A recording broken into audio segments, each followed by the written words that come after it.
All right, so once again, I'm live on this rainy Friday night in Rich, Virginia. Got the bishop on with me and Shaq tonight. Hey, what's going on, man? Hey, Bernard, how you doing? I'm doing fine. Rainy night tonight. I know this coming this way too. It's gonna be a mess. A lot of wind, a lot of rain. I see. Um, yeah, just been a lot of things going on. Gotta break down some important things. I'm sure you will. Let's see. Um, Let me get Shaq on because I a couple of topics I want to see. While everybody talking about the migrant crisis today, they just announced a, um a gun offense violence prevention. Yes, I heard about that. White House Office Prevention. Yeah, with Kamala Harris being the head. Of course. Maybe she'll do better with it than she did with the immigration She. situation, the border situation. She's a failure at that. Yo, I'm on. Carlos Edwards. Oh yeah, he answered. Well, he might be coming on now. Okay. Well, I mean,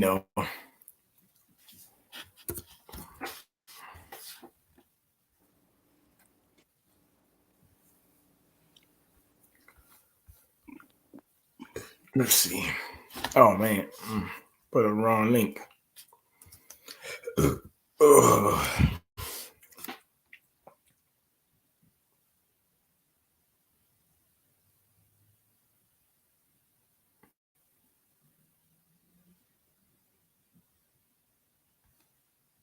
Let's see. Let's see.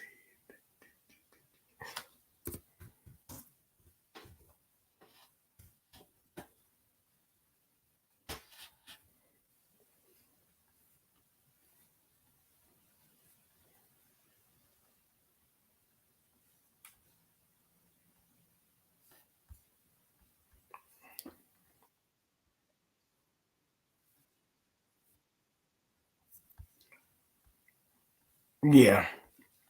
All right, I got it. I did. I didn't know. I didn't feel like reading it. You know. I mean, I could have read it, but these articles. I mean, I read them, but they're they can be kind of long.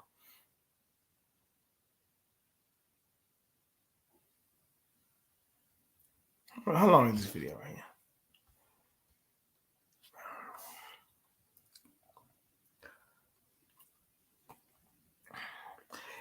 Bishop, I call this virtue signaling, though. Like, they just making something out of nothing. Of course. All of this is aimed toward a target group that they hope they can bring in for 2024. All of this is smoke and mirrors again, as usual. No substance, no real plan of attack or anything. Just something to throw out there to placate those who are upset about this and upset about that. Let me read the disclaimer right quick. Okay. Fair use copyright disclaimer under Section 107 of the Copyright Act 1976 allows made fair use purposes such as criticism, comment, news boarding, teaching, scholarship, education, research. Fair use is use permitted by copyright section or otherwise be infringing. All right.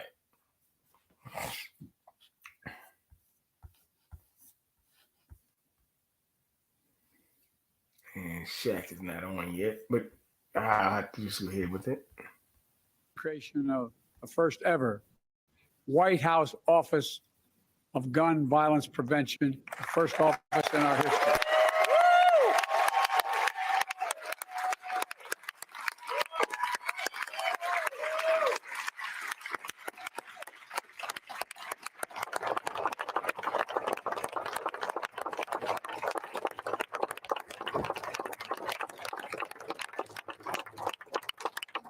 Created by executive order, I determined to send a clear message about how important this issue is to me and to the country. It matters. And here's why. After every mass shooting, we hear a simple message, the same message heard all over the country. And I've been to every mass shooting. Do something. Please do something. Do something to prevent the tragedies that leave behind survivors who will always carry the physical and emotional scars. Families will never quite be the same. Communities overwhelmed by grief and trauma. Do something. Do something. Well, my administration has been working relentlessly to do something. To date, my administration has announced dozens of executive actions to reduce gun violence, more than any of my predecessors at this point in their presidencies. And they include everything from cracking down on ghost guns, breaking up gun trafficking, and so much more.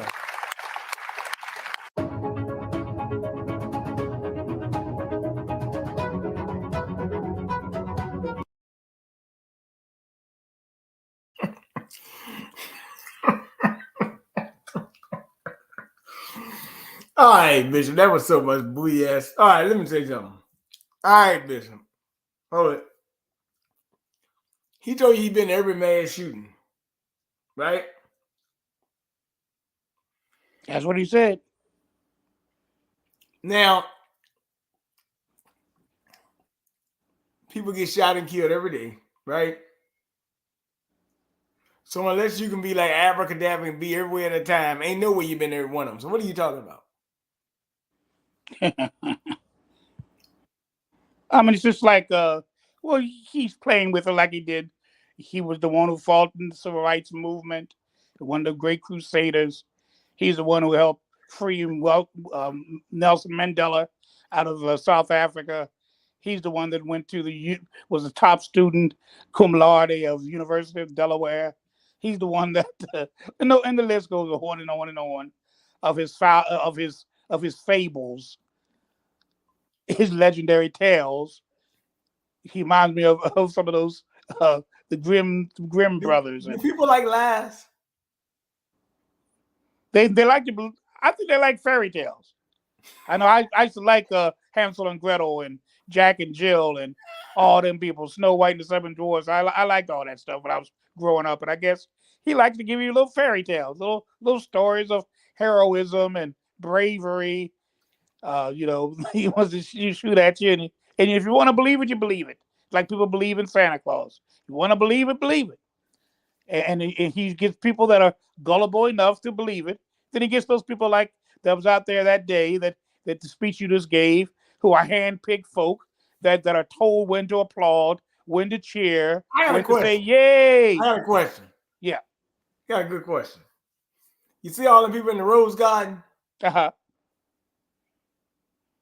They don't ever invite me and you to come, do they?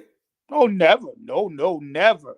Never. Okay, so they're how you know it's a bunch of nonsense. Exactly. They're staff members. They're being paid by the same man who's talking. That's his staff. He gets the staff together and they say, today we're going out for an outing on the lawn, on the Rose Garden lawn, and we're going to put little plaques up and tell you when to applaud, like you do on TV shows, when to applaud, when to laugh. And they go with the script. They go with the script. They go with the script. You know what I call it, right? What's that? It ain't nothing but a big motion picture production. That's what it is. That's what it is. But you can't get regular people to see that. No. They don't want to see it. I think people naturally want to be duped. They really do. They want this Camelot world.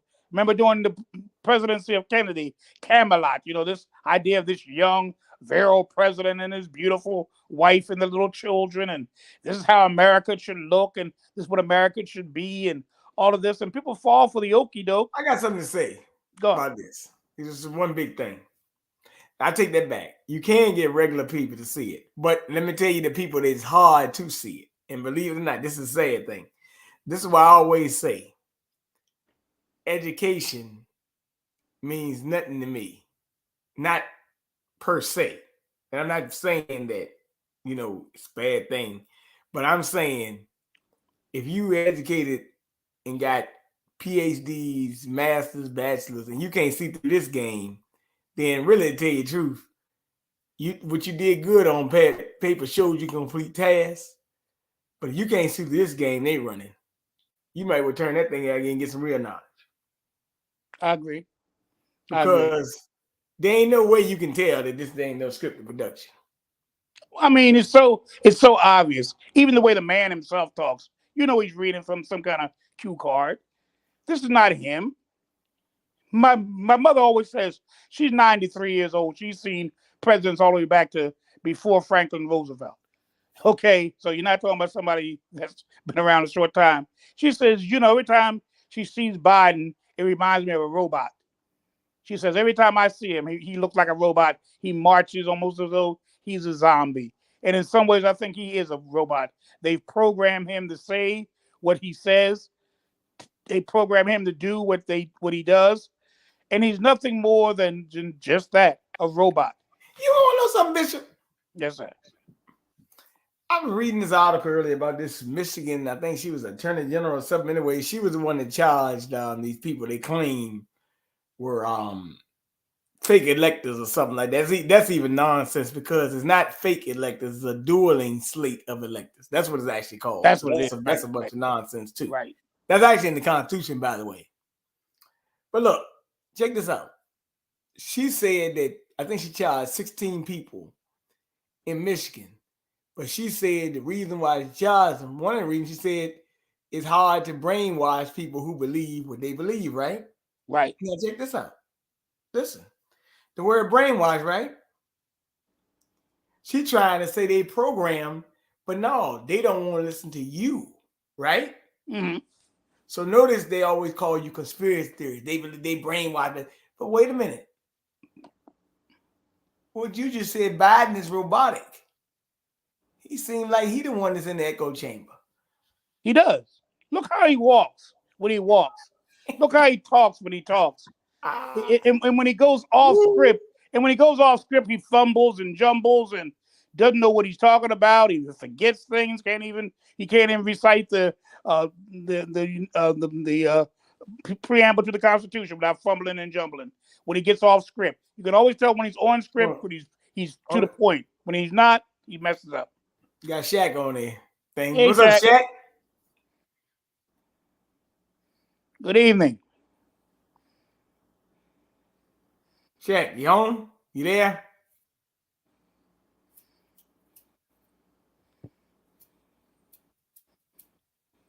Shaq. That's interesting. Well, he is on. Maybe he's linking up or whatever. Shaq, you there?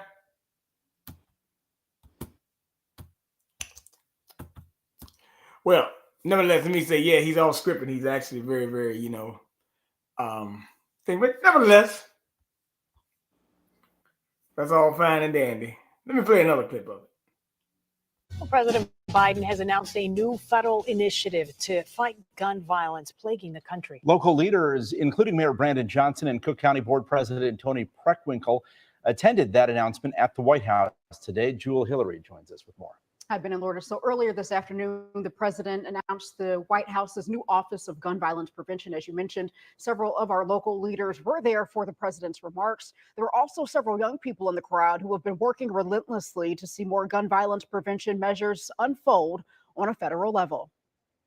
In April 2006, Terrell Bosley was shot and killed in Chicago while helping a friend take drums into a church. Not long after his murder, Terrell's younger brother, Trevon, got involved in the gun violence prevention movement.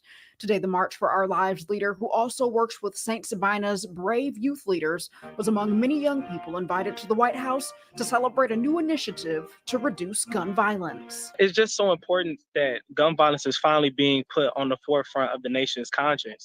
The new first-of-its-kind initiative is called the White House Office of Gun Violence Prevention. Created by executive order, I determined to send a clear message about how important this issue is to me and to the country. Vice President Kamala Harris will oversee the new office, which will coordinate efforts across the federal government and will offer help and guidance to states struggling with increasing gun violence.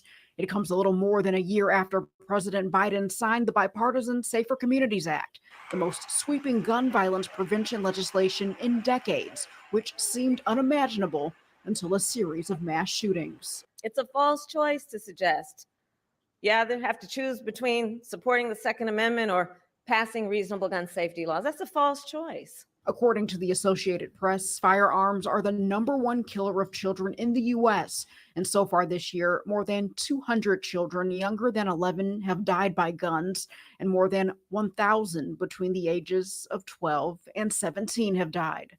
For young people like Trevon, who know the heartbreak firsthand, the president's new gun violence prevention initiative is a step towards making a difference at home. Being in Chicago, we have members of Brave that have been killed. We have family members that have been killed, and you just constantly are in that environment, and you just wonder, is the work actually working? And to finally see some type of fruits of our labor, it's something just so beautiful to see. Portion of a statement from the Illinois State Rifle Association says President Biden's announcement that he is establishing the first of its kind White House Office of Gun Violence Prevention is a declaration of war against the Second Amendment and sets in motion using federal resources, an office that will be used to target law-abiding citizens and to promote unconstitutional assault weapons ban legislation that will convert many legal firearms into illegal firearms in an effort to criminalize a citizen's lawful right to bear arms. Advocates for the new office say it will help save thousands of lives and strengthen the federal government's implementation of the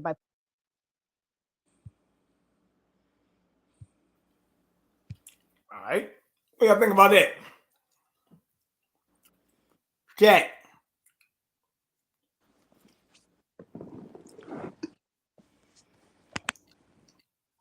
Chak, you on? You say you on? Go ahead and talk. Maybe he's muted. Yeah, I'm listening, man. I'm here. Y'all can continue. I'm listening. Hey, Chak. Yeah, but I want you to comment on it. Peace, peace, peace. Yeah, I want you to comment on that.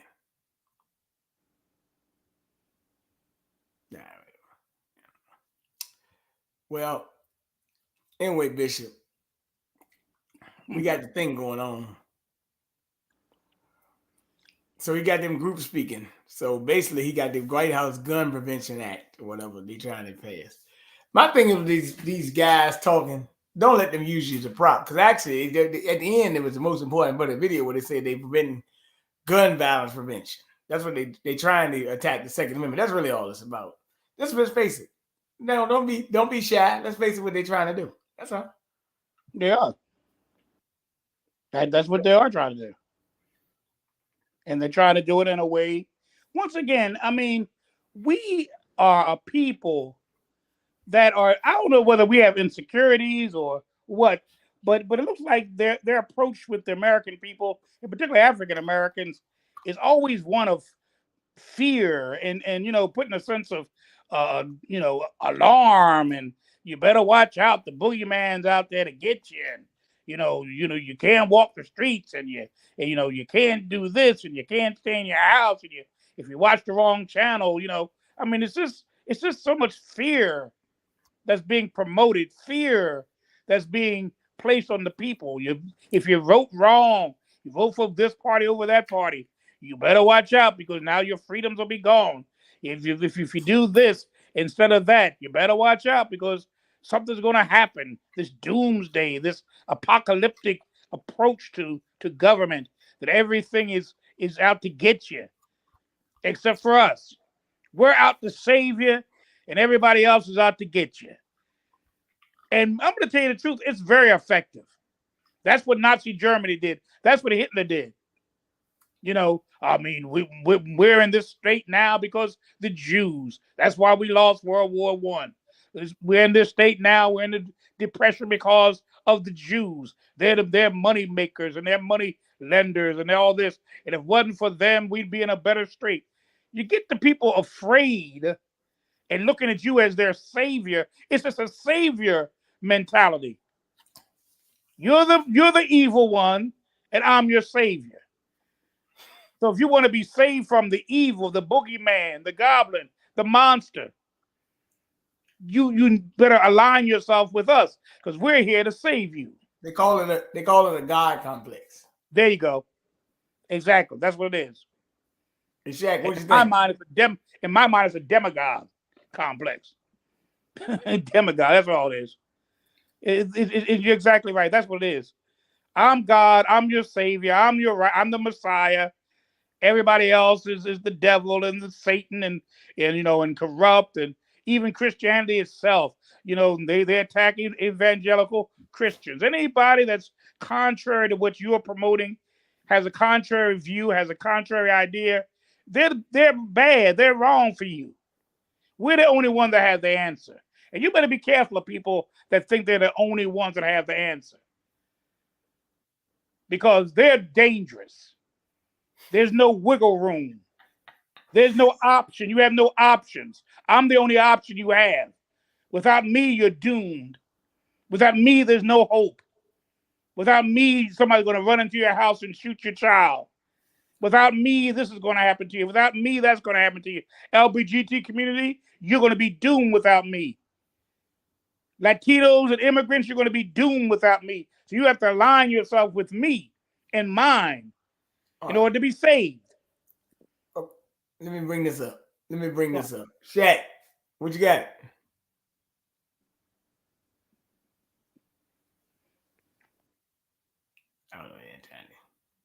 I don't know, before I go into the next segment, I wanted to bring up what do you think about this Gun Violence Prevention Act by the White House.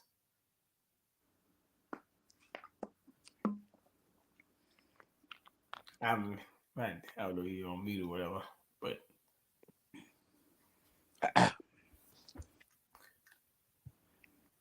let me just go ahead to the next topic then. Temporary legal protection to nearly 500,000 Venezuelans who already have arrived in the United States. About 472,000 Venezuelan nationals who came to this country before July 31st now will be eligible for a work permit.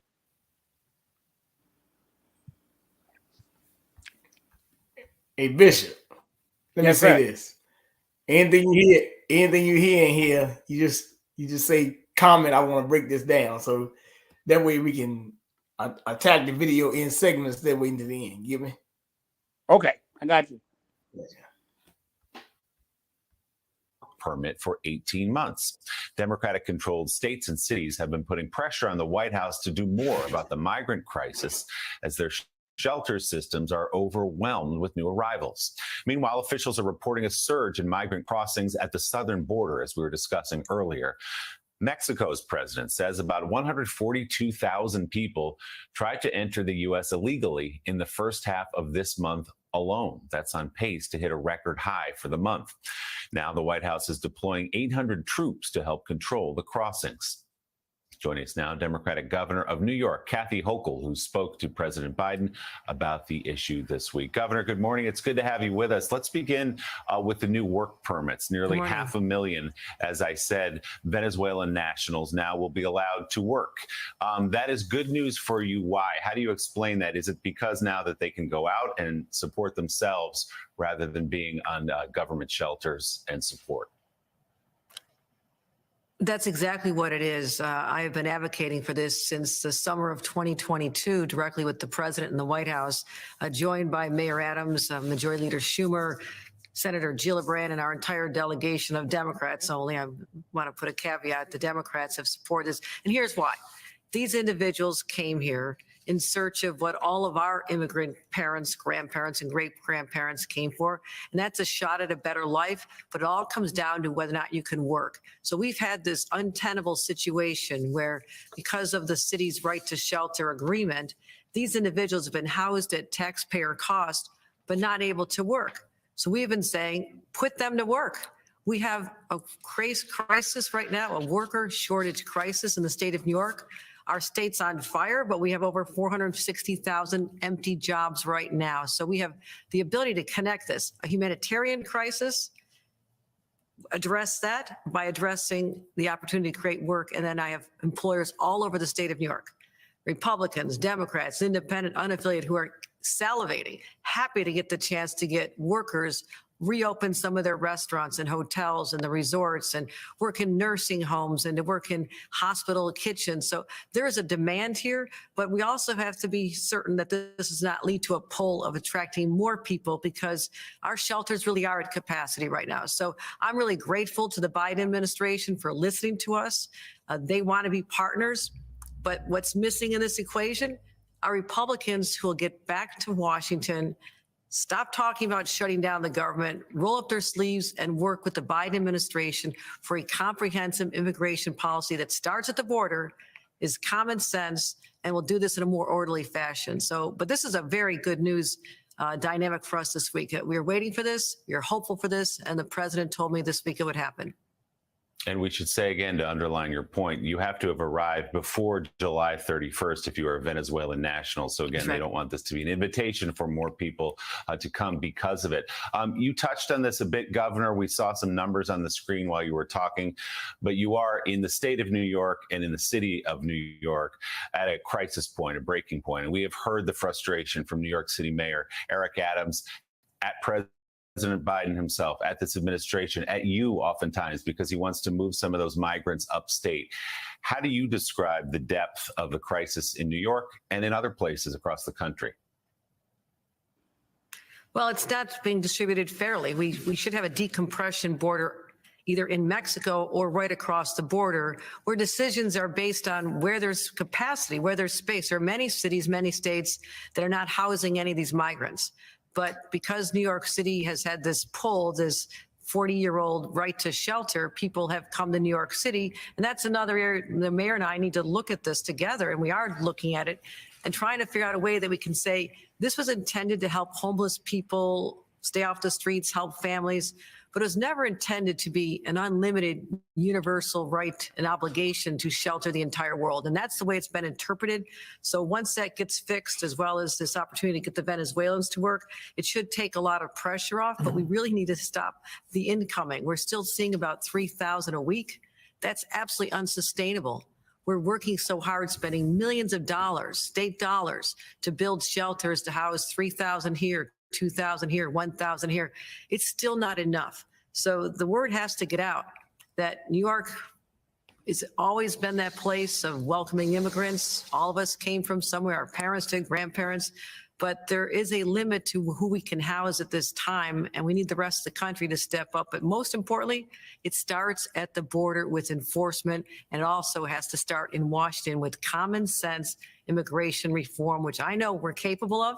Because as a young attorney for Senator Moynihan back in 1986, I worked on the last major immigration reform, and it was a bipartisan compromise. And that's the last time we really saw statesmanship in Washington, and that's what I'm calling for now.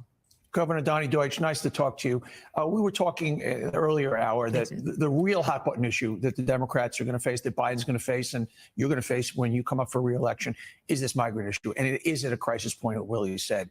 And it does not feel like anything is getting done. It feels like it's getting worse. So what are you going to do, you specifically as the governor of the state, to help this problem? Because this is something that is going to really, really affect the Democrats. I feel something palpable in New York. I feel fear. I've never felt it before. I hear it from everybody. What are you going to do? Well, I feel the same thing. I see it and hear it. I was on the subways just 2 days ago. People are talking about this, but there is an answer to this.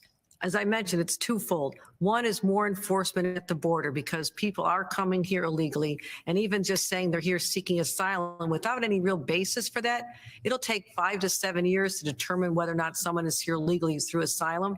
And at that point, they have to go back if they're denied. So it's a system that's broken there. But also in Washington, we need help with comprehensive immigration reform. The Republicans have to stop playing political games with this. They have to get back to work and do the right thing. But what I can do as the states continue to support the city. We have allocated $1.7 billion this year. And we're also using that to track the individuals who've arrived, know who they are, try to help them go elsewhere if they can, try to get the Venezuelans into the jobs if they're eligible. So I've stood up an entire whole of government approach to start really managing this and saying there's jobs in this community, employers want them here, let's pair up the skills, and that's what we're working on right now. So I agree with you. I think this is a political vulnerability, but it doesn't have to be. Democrats have answers, but as long as Republicans see that they can make gains with this, that they can score more points with this, then they're not willing to come to the table and actually do what Americans want, which is two parties working together to solve problems. And that shouldn't be such a radical concept. And so that's what we're facing now, is this gridlock that is driven by the Republicans who are enjoying this spectacle, who have no intention of helping solve it. So this lies on their feet as well. Governor, as you know better than most, there are several elements of the migrant issue affecting New York State and New York's communities, as well as other states and other small communities. But one of the elements that could trigger really lasting damage and feelings, lingering feelings among the people that it affects, is the migrants come with children. Children have to attend school. They are put into school systems and sometimes sit in classrooms that are already overcrowded, and they take their problems home to their parents, telling about overcrowded classes and not getting enough attention from teachers. What, if anything, can be done about that very real live issue? I will tell you right now, the children who have arrived and have been embraced by the New York City public school system, and I credit the teachers, the administrators, the Adams administration for making this work, and also the teachers union. Michael Mulgrew has stepped up and said, these are our children, and these children are literally traumatized. What they have been through, what they have seen on this journey is nothing that a child should ever have to experience. I'm a mother. This is personal to me. So I commend the school districts who have embraced them. And we have some upstate as well. In Albany and in upstate New York, they've been welcomed. And so it is a challenge for our system. And that's why the volume has to slow down and eventually cease. We can handle what we have now, but if it continues at the rate it is going, then there's not going to be a thoughtful answer to this, because we will have the overcrowding. It'll affect the quality of education for everyone. So that's also, as you mentioned, part of the collateral damage of a country that does not have immigration policies that are actually functioning. And the only way they can change is by Congress. And unfortunately, Republicans control the House and they refuse to do anything. So that's the direct line from the failure in Washington to get this done and what is happening to these innocent children right now being taken care of by really dedicated teachers in New York City. Democratic Governor of New York, Kathy Hochul, thank you very much for being on the show this morning. Thank you.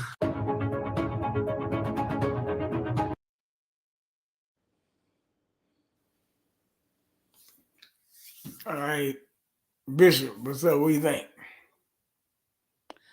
Well, once again, I think it's a promo for the Democratic Party from 2024. You have the governor of New York laying everything at the feet of the Republicans.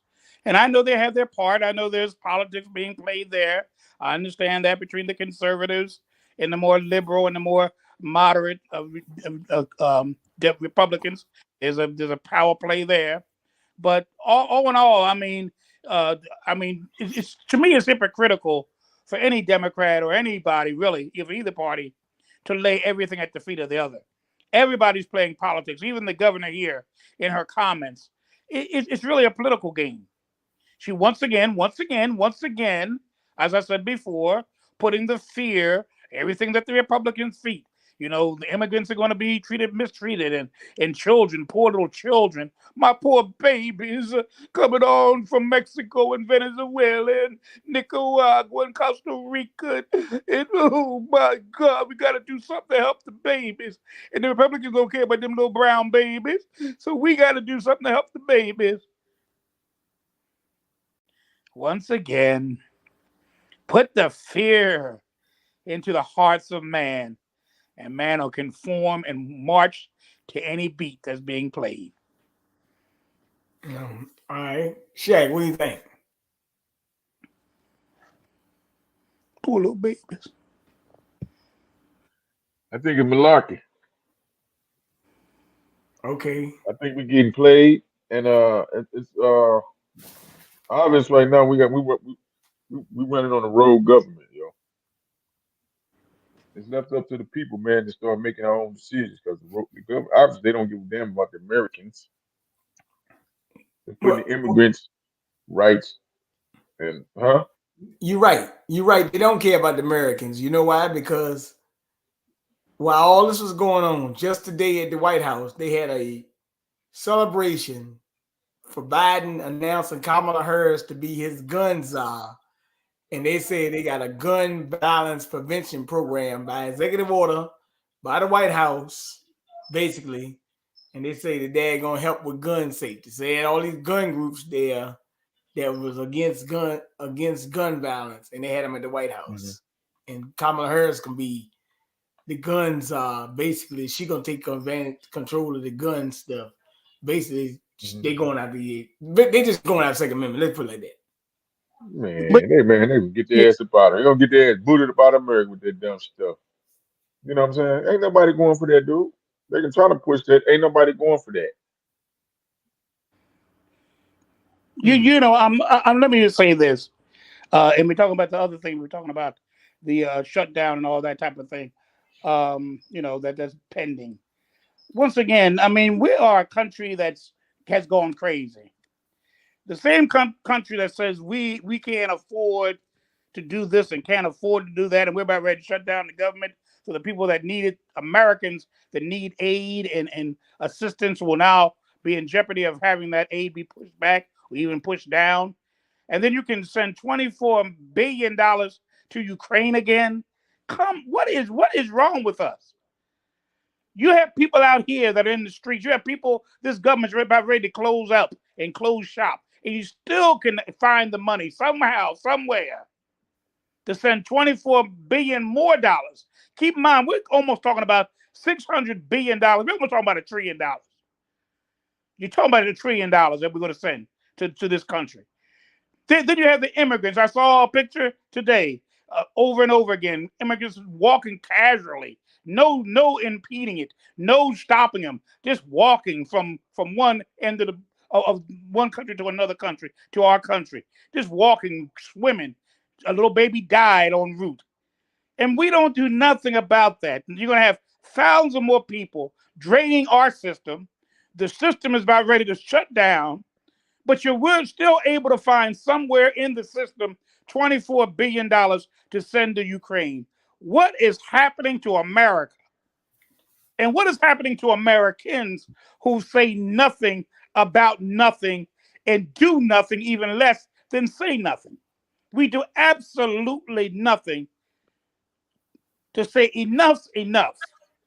$24 billion more to Ukraine and ushering in thousands of more immigrants, which will drain the economy of our nation, put people more on the unemployment line. You're giving them free this and free that, free lunches and welfare and housing and medical and all of this. And you have Americans that can't even afford to buy an aspirin. And we say a lot, but what's anybody doing? These same people will be reelected again for another term. How can we possibly, in right conscience, allow this to continue for another 4, 8, 16 years and whatever? Are we that, have we become that insensitive, that ignorant, that shallow?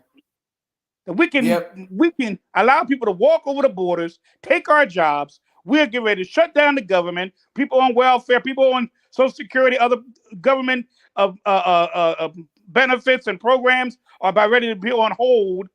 But you still find enough money to send $24 billion to Ukraine. And we're still studying whether reparations is a valid claim or not. We can't find a dime for that. We just studying it. We don't have to study Ukraine. We don't have to study that. You're not gonna find that because Biden was meeting with Netanyahu, prominent Zionist, lied. Biden remarked that no Jew anywhere is safe. without Israel. It's in the Times of Israel. You can pull it up, read it for yourself. But right now, Biden and them are trying to make a law for anti-Semitism.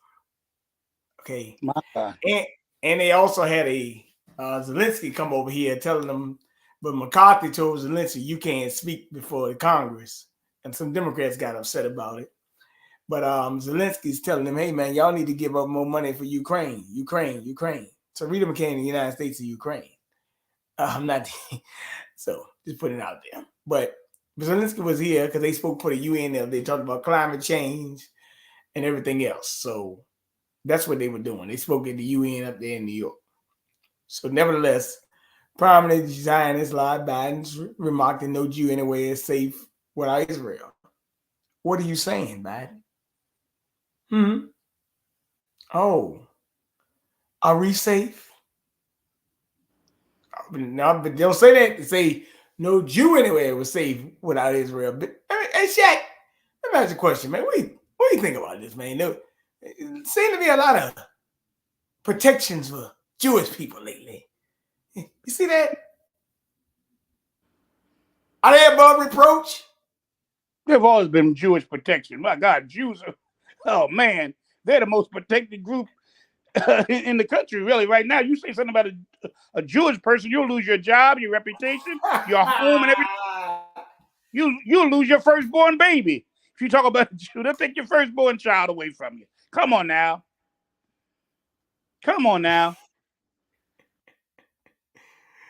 Look, Shaq, what do you think about this, man? I mean, am I missing something, man? I'm just asking. It don't make no sense. Seem like they getting everything right now. You know, they getting the house, the car, and everything. Well, when haven't they had that? They've always run Hollywood. They've always run the banking industry. They've always run the jewelry industry. Well, they want run more, television. Bishop. They want more. They run every television station. They want more. What don't they run? And this ain't just been since Biden and Trump and all. This has been for a long time.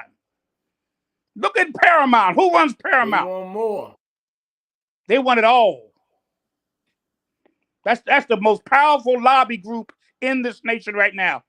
Special interest group, the most powerful right now is the Jewish lobbyists. The most powerful of all. The gun control people aren't as powerful as the Jews. Nobody's more powerful than they are. They, as a group, have wield a lot of influence and a lot of power. And you better not say nothing about them. It ruined poor Jesse Jackson way back there in the 70s for even being considered as a presidential candidate because he called it a hand-me-down. That's the end of him. And he never recovered from that. You can't talk about him. You just can't. If you're ambitious, you want something in your life, you better leave them alone. Leave them alone. Talk about, now you can talk about the Negroes all you want to. Color people all black, what they want to call us. You can talk about us all you want to. Ain't nothing going to happen to you. Oh, they'll slap you on the wrist. Oh, no, that's no. But ain't nothing significant going to happen to you. All right, let me pull this up. Got a couple of big articles I'm about to pull up. Let you know how things going. Okay. Listen to this. Officials are warning people of anti-Semitic vandalism near and on campus. In a message to students Thursday, they say there will be dire consequences for the people that make it. On social media, they said the vandalism does not align with their institutional values. University police said vandalism like this is a cause to call 911. And people can also send messages, photos, or videos through their Live Safe app, or Live Safe app there. According to a new report by the Anti-Defamation League, hate is on the rise in the state. The report is called Hate in the Lone Star State, and it found that between 2021 and 2022, Texas had the highest number of incidents of white supremacist propaganda in the entire country. Some of the major events and incidents it looked at included a hostage situation at a synagogue in North Texas, protests outside of a drag bingo event in Katy, and the gathering of the Proud Boys during the NRA National Convention in Houston. This report cites a propaganda and anti-Semitic, anti-LGBTQ+, and anti-immigration sentiment as major concerns.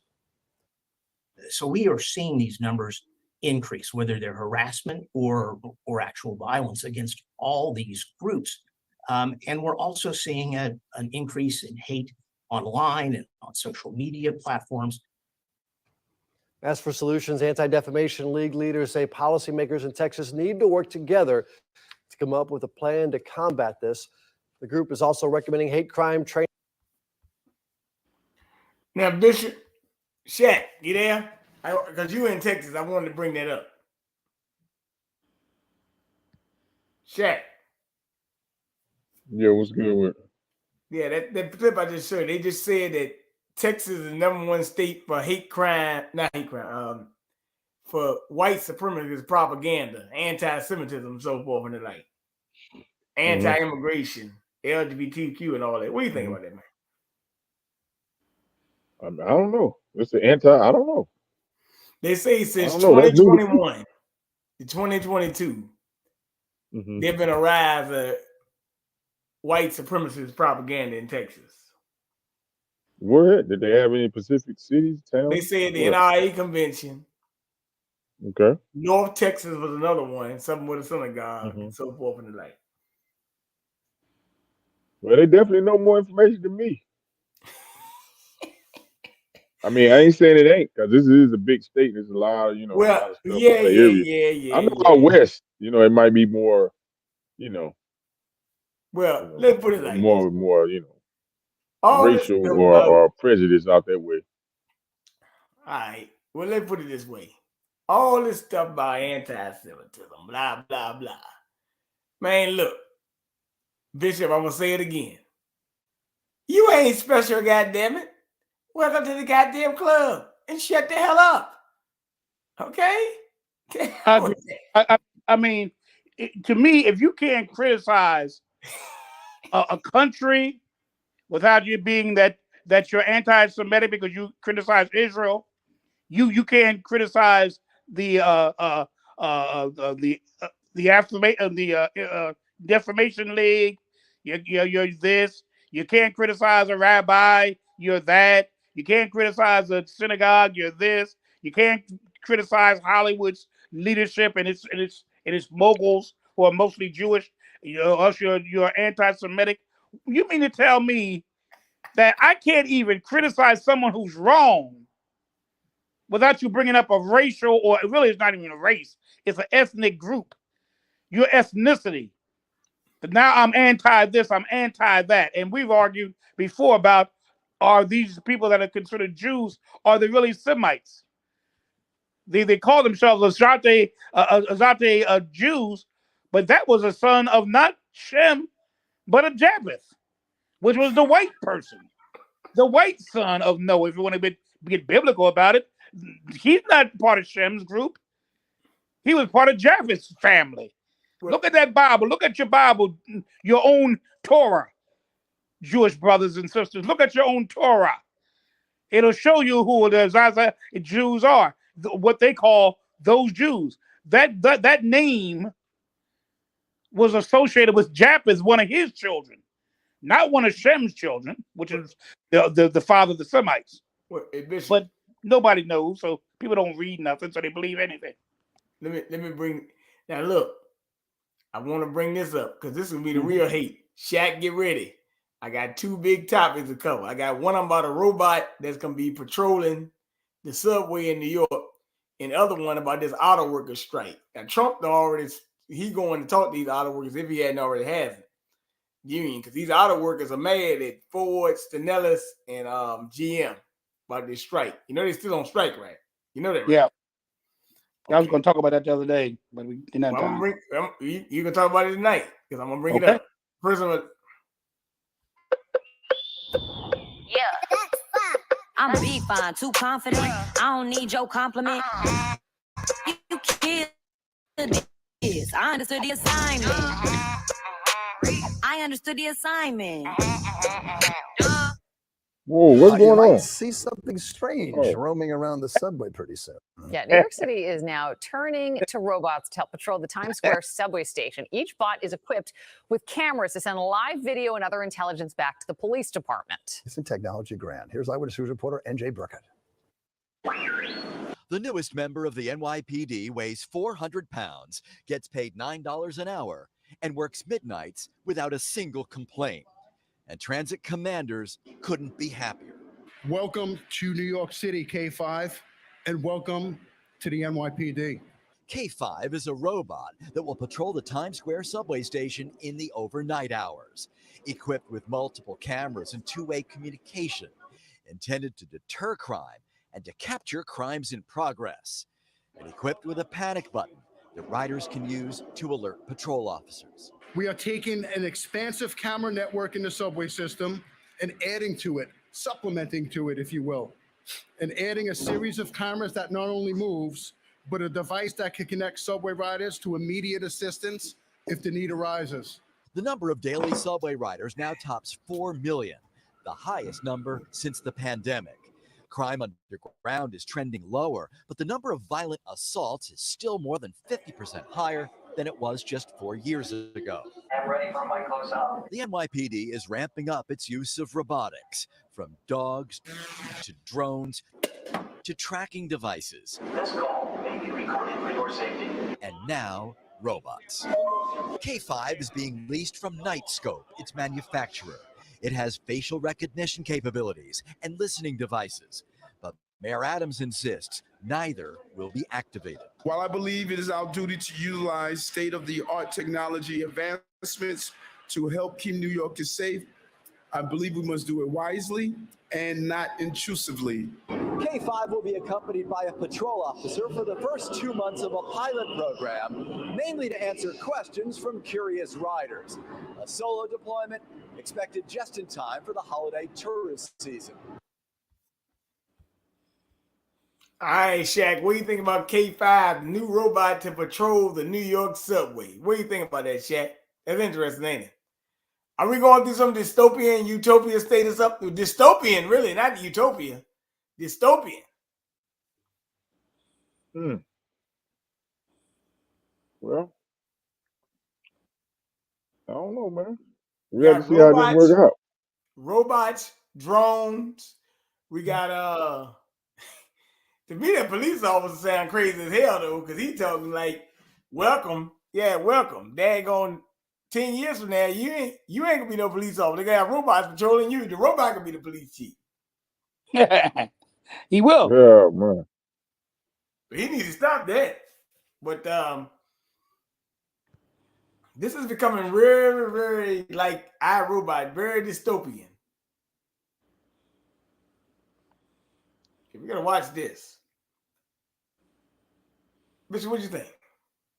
I think you're right. I think that you better be careful of this. There's going to be a monkey that's going to bite back. It's going to be a monkey. Right now, it looks cute, little robot like used to be doing the Jetsons, little Rosie. Oh, she's so cuddly. But you watch, this thing's going to expand. And next will be just like you say, the sergeants on the beat, the man in the street. Won't be a man in the street anymore. It's going to be a robot in the street. President Biden Right will on travel to right off the ranks. again next week. To meet with Now go ahead. Go ahead and say what you got to say. Sorry. Yeah, I mean, but that's basically it. You better watch this. I just think this robotic stuff is going to bite us in the butt one day. You watch. It won't be during our lifetime probably, but that next generation, our children, grandchildren, and the like, they're going to have to face some of this stuff. And I'm fearful of it all. I really am. I'm really fearful of what this is going to lead to. So I'm gonna tell you the truth. Things that we start out as science fiction and that kind of stuff, eventually that becomes truth. Ain't no fiction. Exactly. Hollywood. I'm gonna tell you the truth. I wonder about Hollywood sometimes. They hit the nose on the head so many times in these little fictional fantasy kind of sci-fi movies and TV shows. But by and by, as you know, it happens to be what's going to end up happening. And I think that's what's happening here. I'm going to tell you something. I'm going to tell you something. Very, very simple. Remember this as long as you live. Anytime they tell you it's based on a true story, it's bullshit. When they tell you it's fiction, that's the real deal. That's what's gonna That's happen. right. And it's happening as they make it up. They're not making it up because they're thinking about it. They know some things that's happening, and they make it in. They give it to us as if it's sci-fi. It ain't sci-fi. It's sci-fact. That's what it is. Sci-fact, and not sci-fi, not science fiction. It's science fact. Remember this, Bishop. The movie come out of somebody's mind. Exactly. Yep. That's right. Somebody Somebody thought life imitating art or art imitating life is the question. That's right. So you gotta remember that. So that's right. I agree with that. All this is somebody's imagination that somebody else takes to the next level and makes what is imagination a fact. Somebody said, that sounds like a good idea. Let me look into the feasibility of this.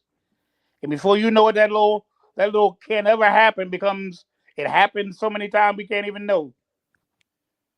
Who would have thought back in the 30s when they talk about the moon, reaching the moon, that somebody would eventually reach the moon? Whoever thought they would see Mars and all that, like we just talked about years ago. Now we talk about robots. Who would have thought all that years ago? It would have been almost fairy tale stuff. Let But me now this tip, Bishop. I want you to hear this now. Getting to this strike thing now, coming on down the pike. Okay. Michigan next week to meet with workers who are striking against Detroit's big three automakers. This comes after the United Auto Workers Union expanded its historic strike Friday across 20 states. The union says it's making progress with Ford and for now not targeting the company for additional action. Chris Van Cleve has the latest from Michigan. Across 20 states, coast to coast, approximately 5,600 more auto workers walked off the job at 38 parts distribution centers belonging to General Motors and Chrysler parent Stellantis as their union expanded its week-long strike against the Big Three. Our stand-up strike strategy is designed to do one thing: win record contracts after years of record profits. Nelter Brantley joined the strike today. I hope it doesn't last long. We're out here for a reason, and I hope that they hear our reason and just, meet us halfway. Shutting down parts distribution means consumers may soon feel the impact of the strike as car dealers run out of parts for repairs. They're regarded as cash cows for the companies. Wayne State University business professor Merrick Masters. It affects customer relations, and the union wants to have an impact on the companies where it will be most keenly felt, and they know that they are dependent on their customer base. Already on strike are nearly 13,000 union employees at 3 Midwest plants.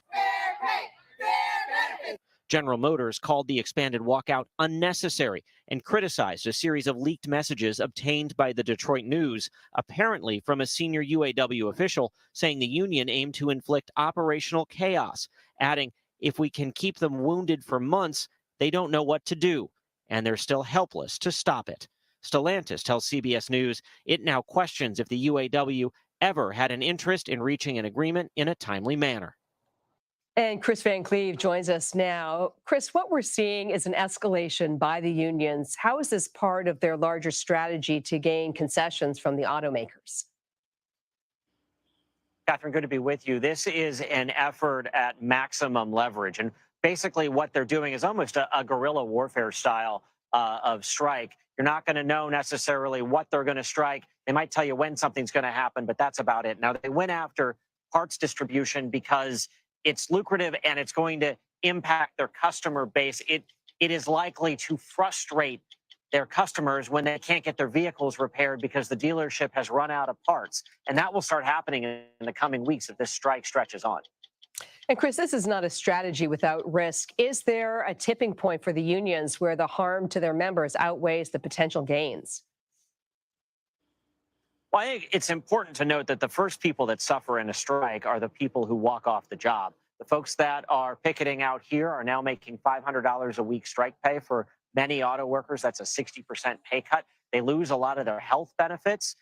So there is a cost. And as this goes on, the union will likely start to feel some pressure from its members to either get a deal or expand the strike or make something happen. There is a calculus there. They do have an $825 million strike fund at the start of this, and they want to stretch that as well. If they went with an all-out strike against all three automakers, that's only 10, 11 weeks of money. We know the automakers, according to Wall Street, have the liquidity to weather a lengthy strike, although that's not what any of them want to see. I think everybody from the strikers to the automakers would like to see folks back at work. How they get there, though, remains it's a gap where they haven't quite found the bridge across, as one source told us. Well, Chris Van Cleve, thank you for bringing us that new reporting.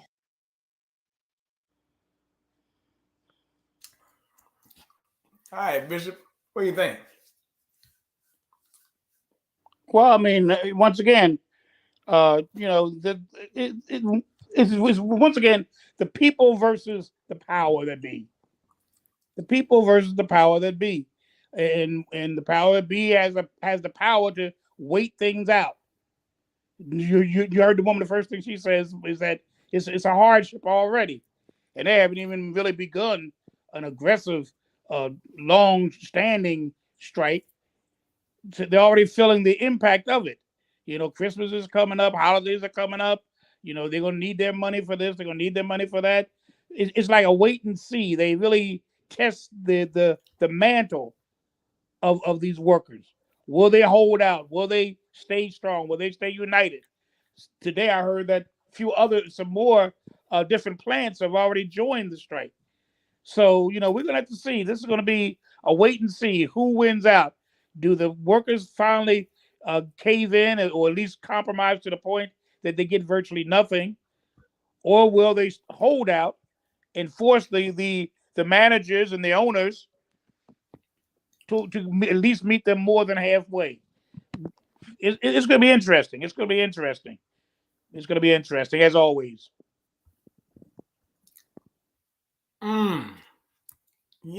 Shaq, what do you think, man?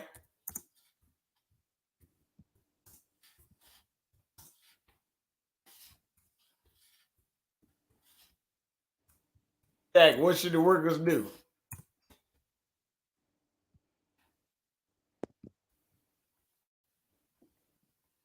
I'm always for the workers over the management. Always have been. What the workers gonna do? I mean, they You striking. said what the workers gonna do? Are they? Oh yeah, they're striking. Well, we'll see. We'll see how long they can hold out and see if it's swing their way. That's all we can do. Observe. At this point, we can just observe. Well, you see they making their moves though.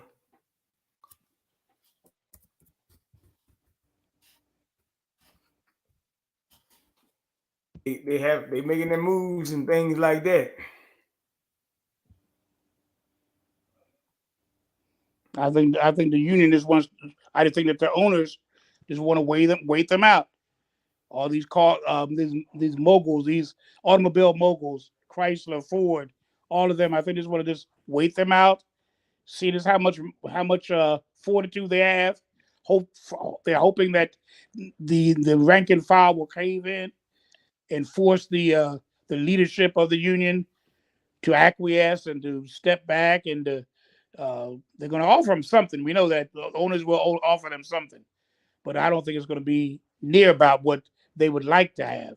But we're going to see if they can, or they're going to put the pressure on, the squeeze on, or not. And we're going to see just how long they're going to try it. I mean, that's all we can say at this point, because really we just don't know. I mean, we already heard I keep on hearing that young lady as not being typical or atypical. I think she's typical. Well, let me tell you something, Bishop. That's Biden up there. Oh my! So this week, the Congressional Black Caucus, they having a party down in D.C. They playing soccer, dance hall, all that. Oh, they got P. Diddy up there with Al Sharpton and all that stuff. Hanging out. Congressional Black Caucus. So they got a lot of stuff going on this week. know a guy. I know I think he went down there and DJ for him. But I'm not sure. They've been doing a lot of shucking and jiving lately. You realize it's almost insulting that the way they shucking and jiving right now. P. Diddy went full on. Back in the day, P. Diddy told you, vote or die. Remember that? Oh, yeah. Well, he told you he now endorsing Joe Biden. I guess he died. He told you vote or die. I'm going to hold the black vote hostage. Didn't he say that? Yes, he did. But they say So he lying. Yeah, don't they all? Court he's not only a singer, he's also an actor. Hey, Shaq, vote or die. This is a clown, man. He's a clown court jester. But they really got us. They got our personalities really hooked. When they really got them under their thumb, whether it be politicians, whether it be actors, whether it be sports figures, whatever it is, they got us, man. They got so many of them under their nail and under their thumb. You know, all they do is, I know they're threatening them with blacklisting like they did during the 50s, where they tried to, keep people from getting jobs in the industry. I know they're using all kind of methods to put pressure on them. We're not going to sign your contract. We're not going to give you a movie contract or a sports contract. Now wait a minute, Bishop. You're gonna laugh at this. I want you to see this now. You're gonna laugh at this now. Based on the Gospel of Matthew, feed the hungry, care for the sick, welcome strangers. They echo what my dad taught me, and I mean this sincerely. My dad used to say, everyone is entitled to be treated with dignity and respect. The Congressional Black Caucus embodies all those values. Just think of the work we've done together on civil rights, labor rights, healthcare, education. And folks, to fundamentally change the direction of our economy, to grow it from the middle out and the bottom up, not the top down. Folks, the press started calling the Wall Street Journal, others started calling it Bidenomics as if it was a bad thing. Well, I think it's a pretty damn good thing. It's working. It's working. We created 13.5 million jobs, and about 4 million of those jobs are Latinos. 800,000 manufacturing jobs. Unemployment. Now, you heard him talk about the Congressional Black Caucus, right? You heard it, right? Yep. But the only problem is he's speaking in front of Hispanic caucus. But you notice, Bernard, he said what he promised the Black Caucus, that they're fine supporters. But we gave you all Latinos 18,000 jobs. So they, you know what I'm saying? They give us verbiage, rhetoric, but they give the Hispanic substantive jobs. So you applaud Jim Clyburn and Nancy and all them. I mean, Maxine, all that bunch. You applaud them. They've been heroes. They've been gallant. Loyal to the party. But we ain't gonna do nothing for them and their constituents. We're gonna still do things for the Latinos. So we applaud you, Jim, and Maxie, and Dwight. We applaud you guys, but we're gonna give the jobs to the Latinos. And we still applaud. Hear him applauding? That's Jimmy. He applauding too.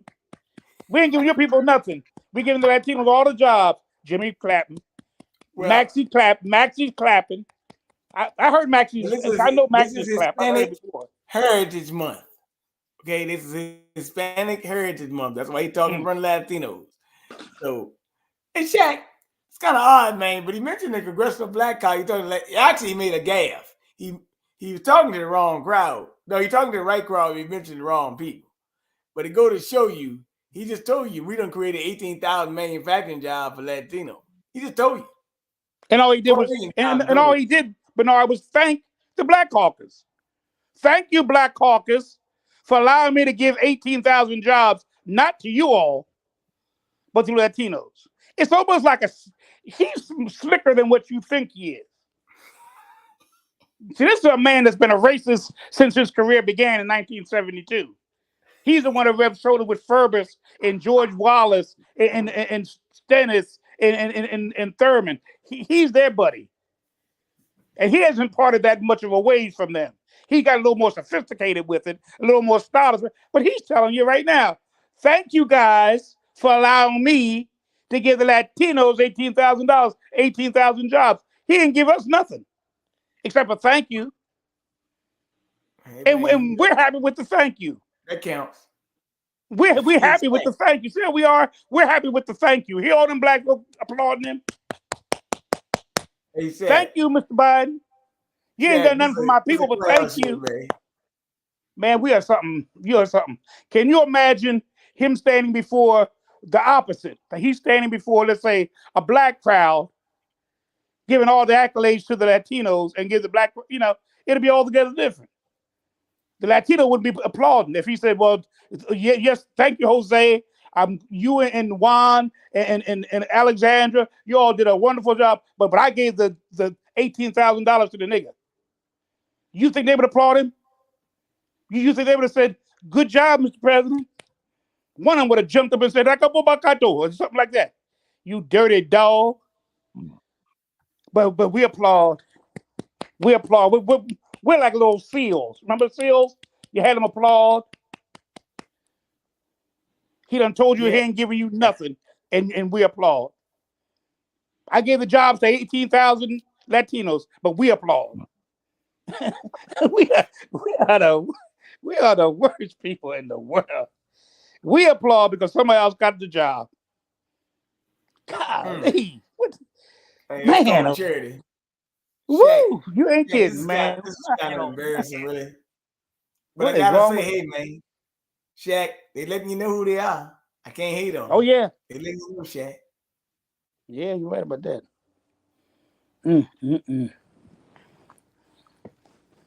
Thank you for doing nothing for us, Mr. President. Thank you. Hey, look, they blatant with it. Hey, Shaq, Yeah, Shaq, they don't even try to hide it no more. I can respect them because they blatant with it.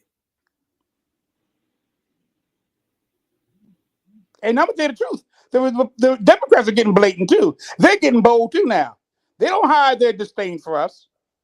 They say, look what he just did. He thanked all the black folk, but he gave the jobs to the Latino folk, and the black folk clapped. Well, that was the Latino crowds. I don't think I'm saying, but he said that, but he gave tribute to one, and that's like because he knows we're listening to, because we, so many of them like to be a part of the people of color group. That people of color group. That's the Latinos and the Native Americans and the Asians and the black folk. We all one. We the color people of color. I'm not a person of color. I'm gonna tell you that right now. I'm not a person. I don't blend in with them because they don't blend in with us. They don't support nothing we want, but we support everything they want. Now let me bring this up.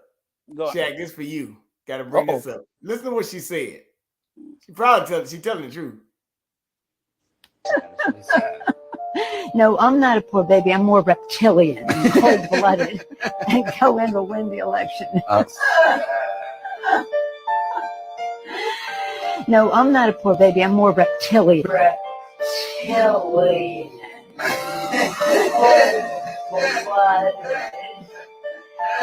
And go in to win the election. Go in to win the election. Baby. She telling you she a reptilian, Shaq. I told you that, Shaq, earlier. I told you I can play it for you. Let you hear what the clown said. Daggone another witch of the West. You know something that threw me off this week, Bishop? Libya had a flood of 20,000 people affected, and Barack Obama told you to donate to the Obama organization and other foundations, Obama Foundation, to help the people in Libya. I said, ain't that the pot calling the kettle black? Oh, man. The one that created all the confusion now wants you to give money to help it. He's the one who got rid of Gaddafi. It was because of that effort that he made in getting rid of Gaddafi that slavery returned to Africa again. Now that devastation of that earthquake and that flooding and all that has devastated that country, and now he's once again and I wouldn't give nothing through no foundation of theirs. I remember Hillary and Bill had a foundation to help Haiti, and then to help Haiti, they got all the money.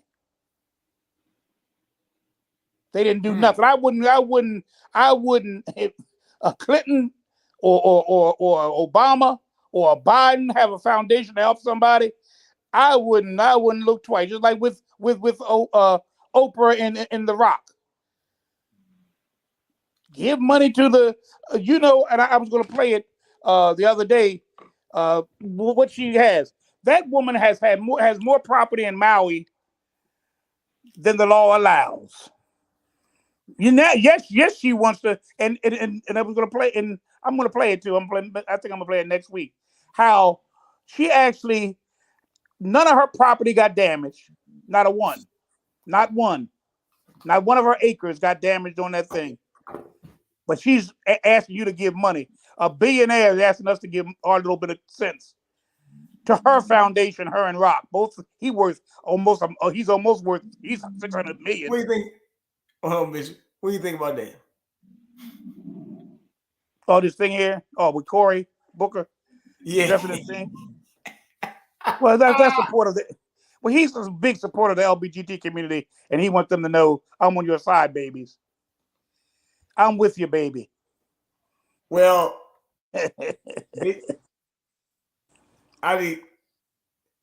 he's after he giving his remarks. He walked away. Sasha away singing Cardi B song Bongos. So I believe it. Mm-hmm. He ain't nothing but you know what he is. Look at that man. Look at that man.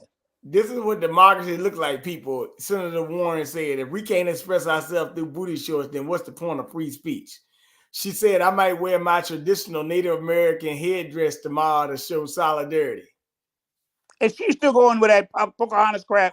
Come on now, bro. They try to come back. They are slick. She waited about a few years and then say nothing about that little thing that lies about I'm Native American. And they said she don't got but one drop. Some 10th great grandmother. One 10th great grandmother. 10th. Can you imagine my 10th great grandmother? How much blood I got of a 10th great grandmother? But look, it's laughable. It's laughable. It's laughable. Let me finish this. White House Press Secretary Karine Jean-Pierre also weighed in, looking the president supports any effort to make Congress more relatable and accessible to American people. If booty shorts do that, then the president all in.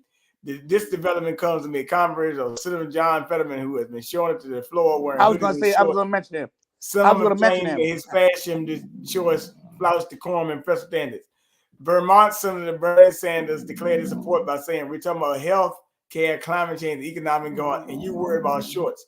The top 1% of the top 1% can wear a modestly. The rest of us can't wear booty shorts. Enough is enough. I think this is a bunch of nonsense. It is. It is. But to me, Cory Booker's showing you what side he's on. And hey, it is what it is to me. But nevertheless, I do think it's kind of embarrassment that he would do this as well.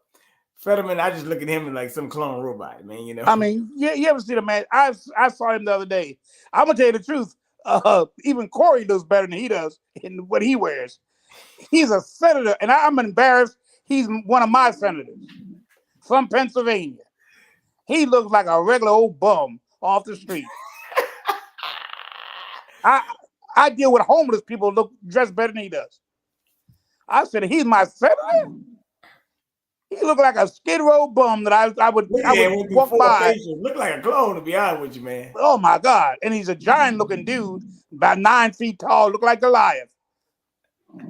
Just look like a regular old bum. I said, what are you saying? What are you saying? You know, we know you make big money, so don't be acting like you one of us. I get tired of that. That they're trying to project they're one of us. You're not one of us. You're not one of us. So stop it. Uh-oh. Chak sleep. I got him straight.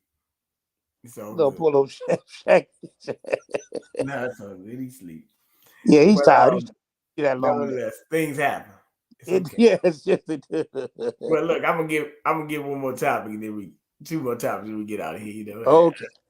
Yeah, it's all good. I can understand that. Oh, I can too, child. The reasons behind it. Well, go pull this article up later. I don't want to read too much of it. The reason behind the increased immigration from Venezuela, Cuba, and Nicaragua. Nicaragua. Nicaragua. Yep. So that's in there too. I wanted to say that. What's his name? What's the brother name? What's the guy name? Murdoch resigned from Fox News. That was one. Oh, okay. Oh, what? Yeah, he resigned yesterday. He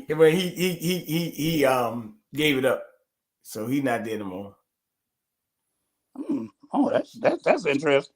Yeah, so guys, see who's gonna take over Fox News. Matter of fact,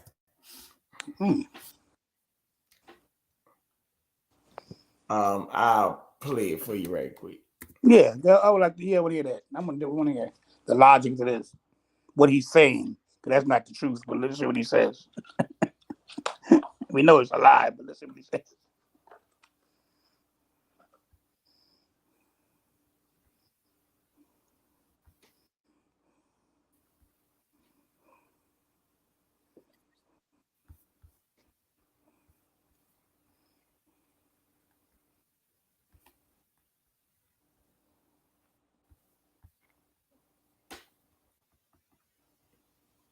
There is news about us today, and we have now some personal news to share with you this morning. Our boss, Rupert Murdoch, is transitioning from chair of our parent company, Fox Corporation. In a note to employees today, he says he's decided that in November, he will move to the role of chairman emeritus at both Fox and at Fox Corp. He says going forward, his son Lachlan will be the sole chair of both companies.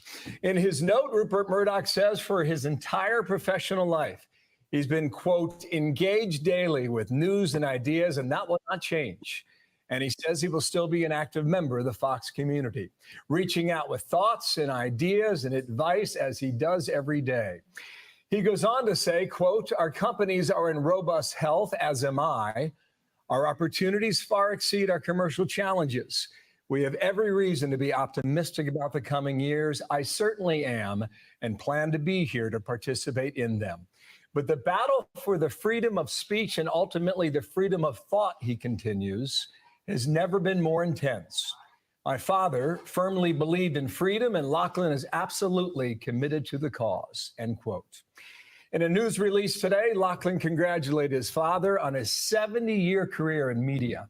He says this, we thank him for his vision and his pioneering spirit, his steadfast determination, and the enduring legacy he leaves at the companies he founded and countless people he has impacted, end quote. We'd like to add our gratitude as well. Rupert Murdoch created all of this and so much more across America and the globe. His life's work has left an indelible imprint on the global media landscape. His contributions are both innumerable and extraordinary, and we thank him for letting us be a part of it all. Thank you, Rupert. Thank you. Thank you, Rupert. Thank you, Rupert. Thank you. All right, what do you think about this, Bishop? Like I say, he's still the power behind the power. Don't ever nobody believe it. He's still the power behind. Well, Bishop, like I always say, Bishop, what I always say, when a Jewish man moves, he just moves to another place on the chessboard. That's all. First of all, like I said before, I was in a denomination, and one of the bishops, he resigned. He actually resigned as a bishop, but he had every bishop that was his successor came through him. So he still had, like you said, we were talking about earlier, he still had the muscle. He still had the influence, because every bishop that was still a bishop was still sitting in the place of a bishop, and they owed him everything. So he'd come around every once in a while, he little unassuming manner, and would say, "No, I want this man to be the next bishop. I want that man to be the next bishop." He still had influence. Rupert will have influence until the day he dies, and don't be deceived. He will have influence in that company until the day he dies. Then he won't have any more influence. That boy is just a way to move ahead. It's not. It won't mean nothing. It will not impact the aims of that company at all. Chak. Yep. What do you think about that Rupert Murdoch stepping down? Oh, the old dude, 90-some years old. Yeah, he's the CEO of Fox News. All right, so Yeah, he Bishop, should have been Chak gone. He back should have been on. gone 30 years ago. Now, Chak, since you're back on, play two big topics, and I'm gonna break it down in the way I can, for the the Jewish guys in the back that's listening. But want y'all to hear this. Want y'all to hear this? Because they might be trying to pull us over here. Virus in India.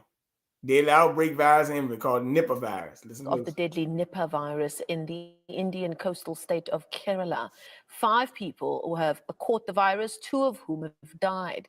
The authorities in the district where the outbreak occurred have instituted so-called containment zones and shut down schools. Now, at this stage, there are no reports of Nipah virus cases in South Africa. But should South Africans be worried about the outbreak? For more on this now, I'm joined by Dr. Jacqueline Weyer from the National Institute for Communicable Diseases, and she joins us virtually from Centurion. Doc, thank you so much for your time this afternoon. I came across the stories from international news organizations over the weekend when I started getting WhatsApp messages, especially from older family members who said, I hear that we're going into another lockdown. Is there another lockdown happening?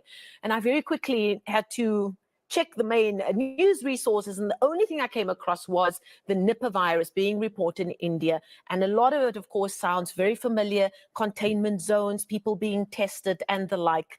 Should we be worried about it? What do we know about the Nipah virus? So at this stage, I think we are vigilant. We are monitoring the situation in India very closely. I guess at this stage, we can say that we are cautiously optimistic that the outbreak has already been brought under control. It has been several days since the last case of Nipah has been confirmed in Kerala. Now, what do we know about it? I do believe that there are respiratory issues that form part of the symptoms, but what do we know about the virus, how it presents, and what do we know about its genesis? Where does it come from? Okay, so it's actually quite an interesting virus. We've actually known it for about 20 years, so it's been around for a while. It's a rare disease up to date. It's only been associated with outbreaks that's been reported from Malaysia, from India, and from Bangladesh. So no international spread in any of these outbreaks that have been documented in the past 20 years. So this is a very different virus. It's actually harbored naturally in certain species of bats. This particular species of bats are called flying foxes, and these animals are native to parts of Southeast Asia and the Pacific, and that explains why we've seen these outbreaks in this particular region. So as you've mentioned, yes, initially Nipah virus infection will present with respiratory symptoms, very much like you would expect with someone that contracted the flu. Many cases develop pneumonia, but what's more serious is that certain cases can also develop encephalitis, which is an inflammation of the brain. And in many of those cases, the patients do poorly. And how can it be transmitted from human to human?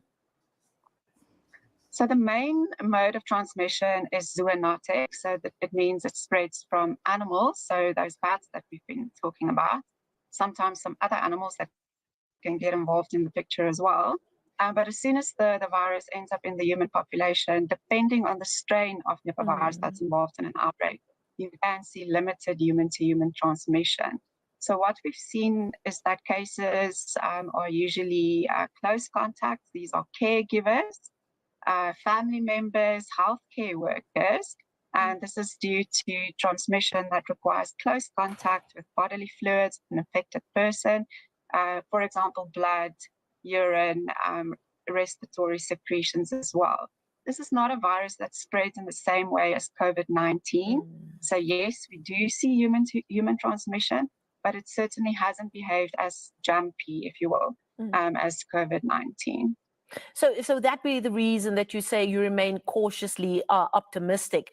How then do you keep tabs on it? Do you keep an eye on reporting via colleagues in your sector of the health system in India? Is this something that you need to make government aware of? Do we need to keep track of people traveling in and out of that area in India? How do we keep tabs on something like this so that we know that we can continue to feel cautiously optimistic of its potential non-spread? Absolutely. So as you've mentioned, there's quite a lot of conversations going on, monitoring from different sources, and trying to see how the outbreak develops. The optimistically or the cautiously optimistic reference is bearing to the fact that we haven't seen any new cases being reported in the last couple of days. That's really good news. I also can, I think we can commend the Indian authorities that really reportedly responded quite intensively and comprehensively. You've mentioned some of those measures, really reminding us of lockdown days, closing down transport, delaying events, schools are closed, tourism has been interrupted to these areas. They've really responded quite quickly and quite comprehensively. So we trust that this.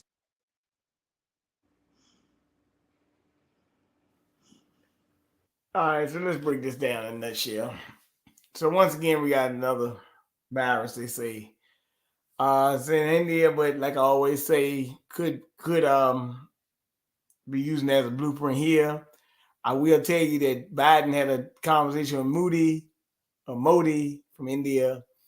They wanted a lot of nations to join on to abandon Russia. India was one of the nations that would not abandon Russia. So what do you know? A couple of days later, here comes the virus.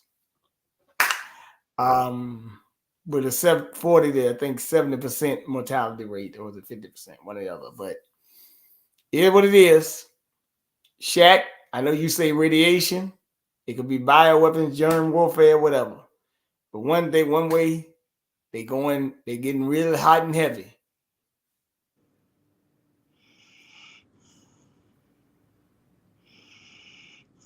Bishop, you there? Bishop. Yes. Yeah, sorry, yeah. So I'm right here. Chak, you there? Yeah, man.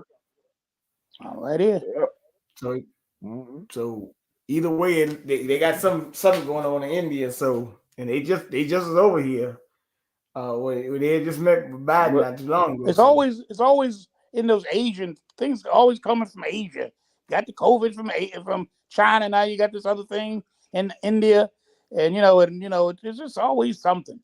I mean, we can't get a break from nothing. I tell you the truth, we can't get a break And there's from always nothing. a transmission from an animal, yo. A virus Yeah, from an They animal. call Man, it leave these animals alone. flying fox, which is a pet. Yeah, some kind of fox. Yeah. Yeah. Come on, people. No, it's a kind of bet. Whatever it is. They just call it flying fox. It's really a bet. Yeah, it's really a bat. Yeah, a type of bat. Man. Yeah. Flying fox. Leave them animals alone. See, that's man, them Asian mother, they be man, look here, man. They be cooking all type of little animals and stuff, man. People just need to leave these animals alone, yo. Real. I mean, they obviously, damn. Damn. We There's say, Chak, always you leave something them alone. tracking a virus from an animal. Leave them alone. They ain't bothering you. Leave them alone. Yeah, leave them alone, man. All these, man, you got sweet potatoes, man, onions, all type of yams, all type of squashes, man, green beans. You know what I'm saying? Red beans, man, lentils. All right. You know what I'm saying? Cucumbers, man. I mean, it's just Chak, you abundance. back up. Huh? You seem like you got your second win, brother. So There's you seem like you abundance got of your fruits second and win. vegetables So out there, man. I got a topic. Obviously, yeah, but obviously the earth is telling us, man. Okay, all right, now y'all ain't enough damn animals. You know what I'm saying? This bag off. You know what I'm saying? This bag off. You know? Damn. What do you think, Bishop? Well, I agree with you. Well, Shaq, I got one Huh? topic for you. This could be. I'm gonna break it down too because I'm into the same stuff. But this is a topic I was talking to you about last night. I'm glad I didn't forget it if I got off here. And this is about. Actually, it's about women, but it actually pertains to men too. But it talks about in women. So I want you to hear this, Bishop. Tell your women friends. Tell women across the country.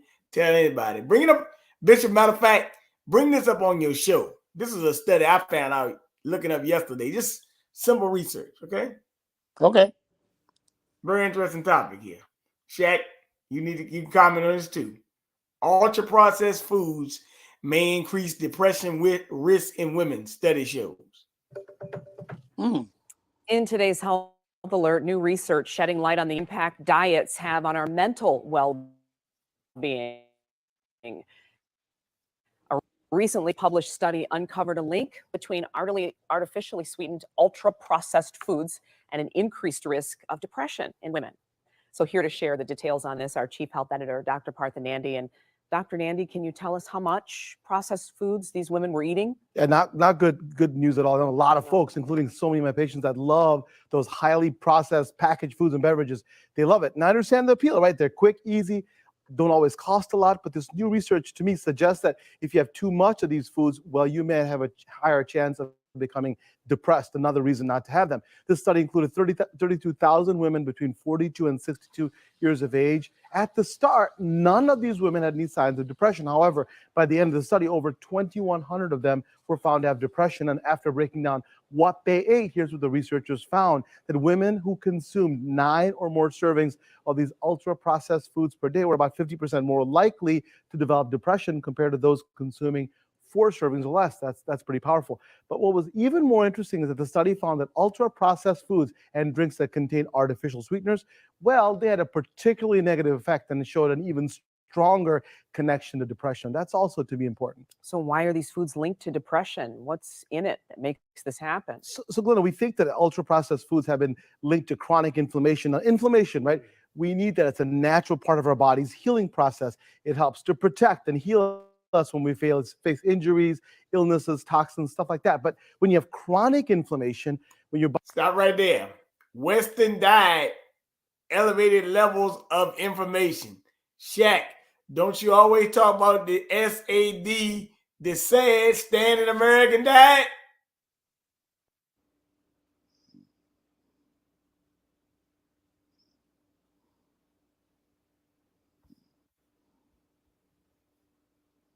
You hear me? Okay. They got it right there, Western diet. I'm just breaking it down to Standard American diet. Yeah, that's a weapon of mass destruction, as we can see. We see the havoc is wrecked over the last 60 years. You know what I'm saying? 40 to 60 years. You know, the over obesity, you know what I'm saying? The different heart complications, the different side effects in hormone and thyroid, you know what I'm saying? You know, like you said, the change in the behavior. You know what I'm saying? A It's lot called of more people chronic is aggressive. inflammation, as they say. Huh? In this chart, they got ultra processed foods and chronic inflammation, body continues sending inflammatory cells, Western diet, elevated levels of inflammation, interrupts normal gut microbiome, releases molecules that increases influence of depression risk. So that is part of this ultra processed food and chronic inflammation. Ultra processed food now. Yeah, ultra. Damn, give me an example. They just told you they told you the cupcakes with the artificial sweetness. Cookies. They got a pair of cookies right here. So you know. Let me finish the video. We talk about it. We're gonna break this down. We're gonna all get a little nibble out. Body continues to have these inflammatory cells even then when there's no danger, no reason for the inflammation to be there. As for the exact way these foods affect inflammatory pathways, we don't understand well. But the research has shown that a Western diet, I call it the SAD diet, right? The standard American diet, can lead to consistently. Hell no, shit. He said it too. He said it too. The SAD. You heard him, Chak? He said it too. All right. Elevated Hey, levels of inflammation I in the know body. a There's lot of people evidence stealing a lot of my stuff, but it's cool. It's all good. also indicating that ultra-processed foods can disrupt what's called a microbiome, and that promotes a inflammatory environment. Now, this disturbance could prompt this microbiome to release molecules that influence the risk of developing depression. It's important to know that this study is observational. What does that mean? It means that it established an association between these ultra-processed foods and depression. We can't say for sure which causes the other. However, here's the research that shows that eating whole foods rich in nutrients and fiber, vitamins and minerals is associated with positive mental health. So you may want to consider reducing, that's you, Brian, how much ultra-processed foods you eat. He just had a candy bar in between. There's the classic junk foods like chips, soda, and sugary treats, but there's also prepackaged, right, foods like soups and ready-to-eat meals, French fries, hot dogs, yogurts, packaged bread. They're also ultra-processed. So when you go out grocery shopping, please try to make healthy choices.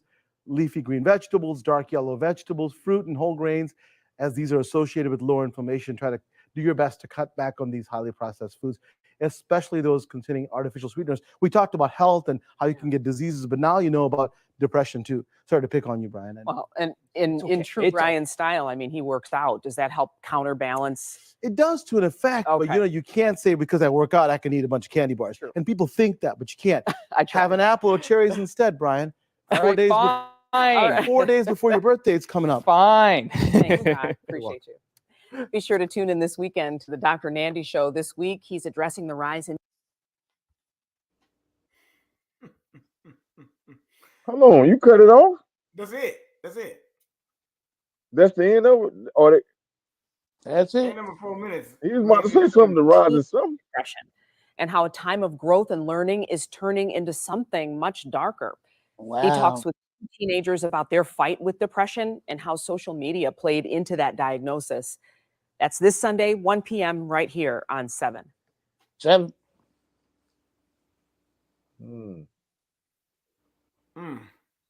So, out of that conversation, what do y'all think about that? This is interesting, right? Interesting, huh? You want to get that bishop? Oh, yeah, yeah. I mean, it's just very interesting. I mean, our whole dietary plan is so different. You know, with fast food, everybody's on the run. Everything's made instant rice, instant potatoes, instant this, instant that. Nobody takes time to cook. Nobody takes time to savor and to blend and use the herbs that are God created. You know, come on now. These things are here for our pleasure. These things are here for our health, which is the most important thing. And you can make. I've tried some of the even some of Chak and you, Bernard. Some of your recipes you've sent to me and made mention to me some ingredients, and I put them together with other things, and it makes vegetables taste good. I mean, it really tastes good. You're not missing out on things by not eating certain foods that I was used to eating. To be honest with you, I was used to eating the fast food and things like that, and process this and process that. Now I'm getting more with the vegetables and the cinnamon and the ginger. I was telling somebody today, other little things that I now add to different things. It makes it taste really good. We have to come up with diets and menus that make things really good for people that they will eat it because it's not ill. No, some of that stuff is just as good, if not better, in tasting. I mean, it tastes good. It's not, you're not missing out when you have to eat something healthy versus something unhealthy. You have to know how to blend it, what to do, how much you put in it, how much you put in it. But it's going to take time. If you're one of them kind of people that fast life and everything's quick, you're not going to find the time. You'd rather just stop past McDonald's, grab a burger, get some fries and a soda, and you're on your way. Yeah, you're right. And matter of fact, McDonald's. Let me bring that up before, because I'm gonna let Chak finish this segment off. But yeah, because I got something to say.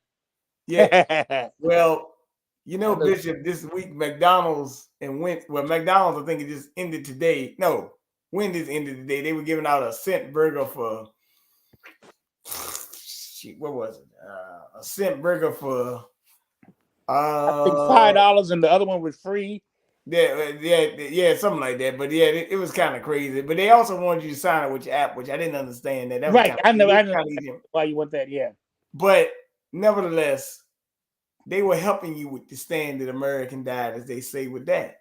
So it was National Cheeseburger Week. I said I never heard all these days, but it goes to show you, hey, daggone, they try to kid one thing, daggone, diet and exercise have always been a major part of my life. And you know, I mean, I'm just saying that we gotta think about that. Like I tell people, they're telling you the obesity rate in America is like over 60%. The obesity rate in 1970 was nowhere near there. Not even close. So the obesity rate, my dad was born in 1930, I think 9 or something like that, or 38. I mean, you know, it wasn't there. So I mean, like, it can be done, but like you said, I mean, I was talking to my friends today. I hadn't talked to her in a while, and she's moved to Georgia, but she said that, you know, since she's moved out there, she's actually started cooking. She didn't cook a lot when she was here, but she started to learn how to cook. She said she cooked steak one day. I think she cooked baked spaghetti one day, but she said she's starting to get to learning how to cook, and she's in her 30s now, but she said she's starting to get the hang of cooking now. So that's good. That's good. That's good. And we have to go back to that. I always believe that, like my mother, she's 93, she born 1929. And how they ate back then, it was different. Everything, even up to ice cream and even the soda, root beer, was really root beer. Not this crap that they call root beer today. It was root beer. It tastes so good. My grandfather used to make this stuff. Dandelion wine and all that kind of stuff. And ice cream, vanilla ice cream, they churned. Those things were healthy. They were, just like you said, Bernard, earlier, they were right from the ground. They used real vanilla beans and stuff like that, ice and things like that. Churn it until it became creamy and delicious. It don't taste nothing like that anymore. All this processed stuff, and if you look at these packages now, there's much more chemical. Now it's vanilla flavor and vanilla this and this kind of flavoring and artificial that and sweetening this and sweetening that and all that sodium up the gahoo. And you wonder why you got diabetes and high blood pressure and other kind of messaging we suffer with. Got to take all kind of pills and this and that, and insulin and all the rest of that stuff that's required now just to survive. And all those are chemicals. All those things you take in to keep you alive, they're chemicals themselves. There's nothing natural about metamorphin or any other, or insulin. There's nothing natural about that. They're chemicals, more chemicals being put in your body. All these things, all these vaccines, some more chemicals being put in your body. We really aren't even human beings anymore, not in the strict sense of the word. I know when we used to get in, I know you're old, both you're old enough to remember, we used to get fruit from the fruit truck or the fruit stand. Not from no process in the grocery store and everything's frozen up and bagged up and all that kind of stuff, sprayed up and all that. You even see them spraying right there in the store. This was just natural. You get the corn on the cob, natural corn on the cob, not this stuff that we eat now. All that stuff was natural, right off the farm. All right, Shaq, what you got? That's a good farm picture, though. That's great, though. I like that. That's very true. I'm really angry, but you can't really tell because it seems like I'm using black man loosely, you know what I'm saying? Because I'm trying to move away from this black man talk and black people talk. But for the sake of this conversation, melanated man, when the melanated man by the name of Dr. Sebi was saying the same stuff. They was calling him a quack. See what I'm saying? He was calling plant food and stuff cell food. Intra, intra, intracellular cleanses to clean your cells, nourishment. We need nutrition. You know what I'm saying? So now we see, just because they don't look like us, they can come out and say the same stuff that he was saying, healing people. You know what I'm saying? They call it superfood now. Oh, it's a superfood, a grape. Hey, Bishop, a blueberry is a superfood now. Ain't that crazy? Now, Isn't you that crazy? know, And that's what we grew up on. That's the snacks right. we had. Every once in a while you get a piece of candy, but we had an apple, we had bananas, right off the truck, right off the vine. Mm-hmm. Sprayed with Apricots. nothing, no pesticides, no chemicals, no steroids, no nothing to enhance them. When we ate chicken, it was chicken that they got off the farm. Was nobody pumping it with steroids to make the chicken look like a turkey and all that kind of stuff. It was natural. That's why people live that long. My grandmother, both grandmothers lived to be 95. My grandfather was 89. My mother's 93. I have aunts that were 102 and 101. You're lucky now to live past 50 without having some kind of medication or something. If you do live past 60, you got to take this, and you got to take this pill for cholesterol, that pill for diabetes, another pill for heart condition, fluid buildup, all the things that you have to take pills for. They didn't have all that stuff back then. Right. Now we talked about this month, Bishop. We coming to the end and the conclusion of this month, and this month was deemed as a National Prostate Cancer Awareness Month. But you don't hear no mention of that on the mainstream media nowhere, huh? No Nope. celebrations, no talk about prostate. no. Now in the next couple of days, they probably gonna talk about it because it's about to end. But in the next month, we going into what? Breast Cancer Month. October, right? The pink breast cancer month. Right, breast cancer month. Yeah. You know what I'm saying? Now that gets a lot of Oh yeah. light, a lot of shine. Oh yeah, But yeah, it still yeah. don't really do that because they're not telling you preventable measures to stop. They're not telling. We talk about the chemicals and stuff, the hair chemicals that they can cause fibroids and breast stuff like that. And now they talking about the cell phones, the radiations in the cell phones. What is it called, Bernard? The Radiation. iPhone 12. Yeah, well, all of them really. But what's called a RF something, RF frequency. Radio frequency waves. Yeah, something like that. Yep. Having them in your pants pocket, having them, women be having them in their breast. You know what I'm saying? Next to your skin, next to your breast.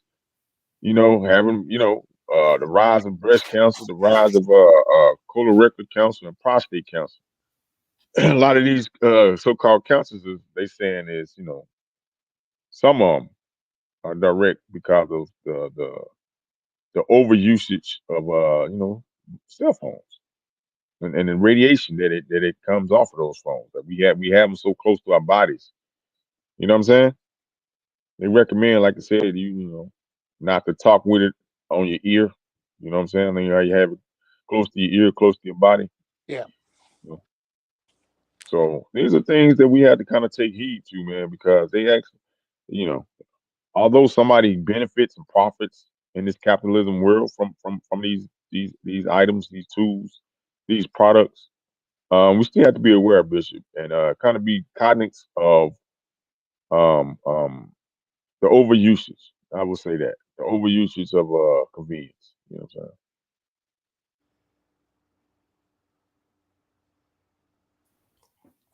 Well, I gotta say something. That was very good.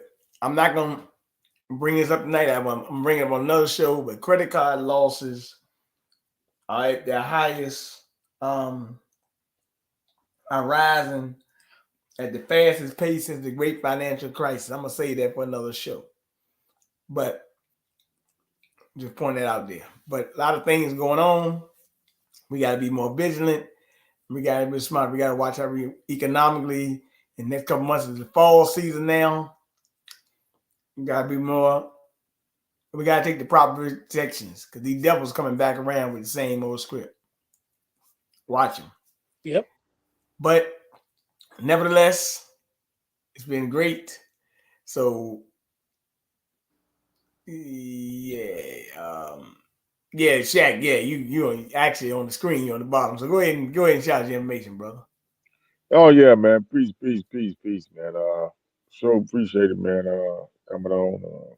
We got to do this more often. And get this information out.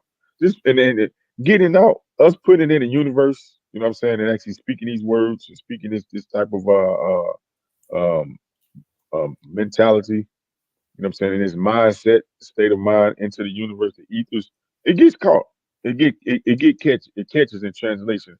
You can see how to use my word. I mean, when you use the correlation, I correlate the sad diet. You know what I'm saying? I got that kind of from somebody else, but I be using it so much. And they I using put it it in too. circulation. Huh? And they using it too, ain't they? Now you can see even on this public platform they're using it. I mean, even the word woke and all these other words, they're not words that they normally use that weren't professional words on the corporate world they use. Yeah, come on now. But now they're trying to relate and they're trying to, be hip, whatever. But I do want to give out a little tip, man, like I said, from the late great Dick Gregory, man. Dick Gregory did talk about, what I'm saying, some of our health issues and he went through his life, the last part of his life, you know what I'm saying, kind of ways to keep people, kind of more being able to maintain our own health and stuff. So he did talk about the vitamin D3 and the L-arginine. You know what I'm saying?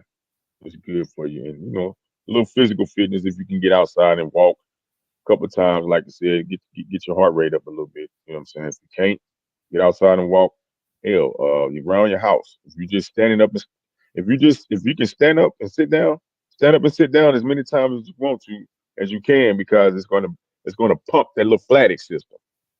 Because the lymphatic system doesn't have a pump. So by you raising and lowering the heart rate in that type of motion and fashion, you're kind of pumping and flushing out some of those inflammation and toxins out, along with drinking spring water. You know what I'm saying? And like I said, Bishop talked about the cinnamon. Cinnamon is a great little spice or herb. The cayenne pepper is a great spice and herb. It's good for inflammation and flushing out inflammation. I mean, you got cloves, Cloves, cloves. These are all spices that you normally would have had in your cabinet that you can use to your benefit. Parsley, bay leaves, basil, oregano. These are things you can also look up in addition and get more additional usage, common usage and different variety of uses you can have, to maintain your own health and wellness. So with that being said, I say salute to you, gentlemen, and I will return to the covers. I will return to up under the covers. Well, all right. Go ahead, Bishop.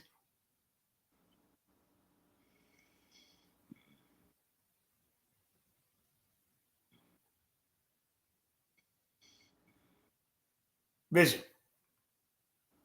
You right. Okay, go ahead. Okay, fellow, thank you, my friend.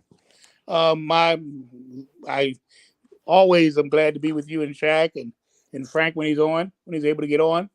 Bernard, I always count it a privilege for you to be on my show as I'm on yours, and always I'm glad I learned so much from you guys. I really do, more than you can imagine. I take what you say to heart. I look up things that you talk about. I look it up. I give you opportunity to speak your mind because I learn. I learned so much from you. And I pass it along. I even helped my mom. And I was talking to somebody today about ginger. They said, I never heard ginger. I just thought ginger was ginger ale. I said, no, I said, ginger is more than ginger ale. It's a plant. It's a herb that you can use that will heighten your, I mean, it's so good. it's so good for you. And I use it a lot of times. I use it for virtually everything and everything. I love ginger. And I use it on my meats and everything. I add a little ginger to the meats, in particular any kind of meat I have, whether it be chicken, whether it be even be a ham, anything. I add a little bit of ginger to it. It gives it a nice flavor to it. Instead of a whole lot of salt and all of that type of thing. I'm starting to use those type of ingredients, like Chak was just talking about, instead of the traditional seasoning salts and seasoned salts and other things. I'm starting to use these natural herbs, and so I thank God for them. My information every Wednesday night, 7:30 p.m. Eastern Standard Time. We are on Real Talk with the G-Man on Blog Talk Radio. Our call-in number is 563-999-3705. And we invite you to be a part of us. The gentleman that's on now, they are a part of us, and we have a lively conversation like we do every time Bernard has his programs. We too have very lively and sometimes controversial and sometimes even heated conversation. But let me tell you something.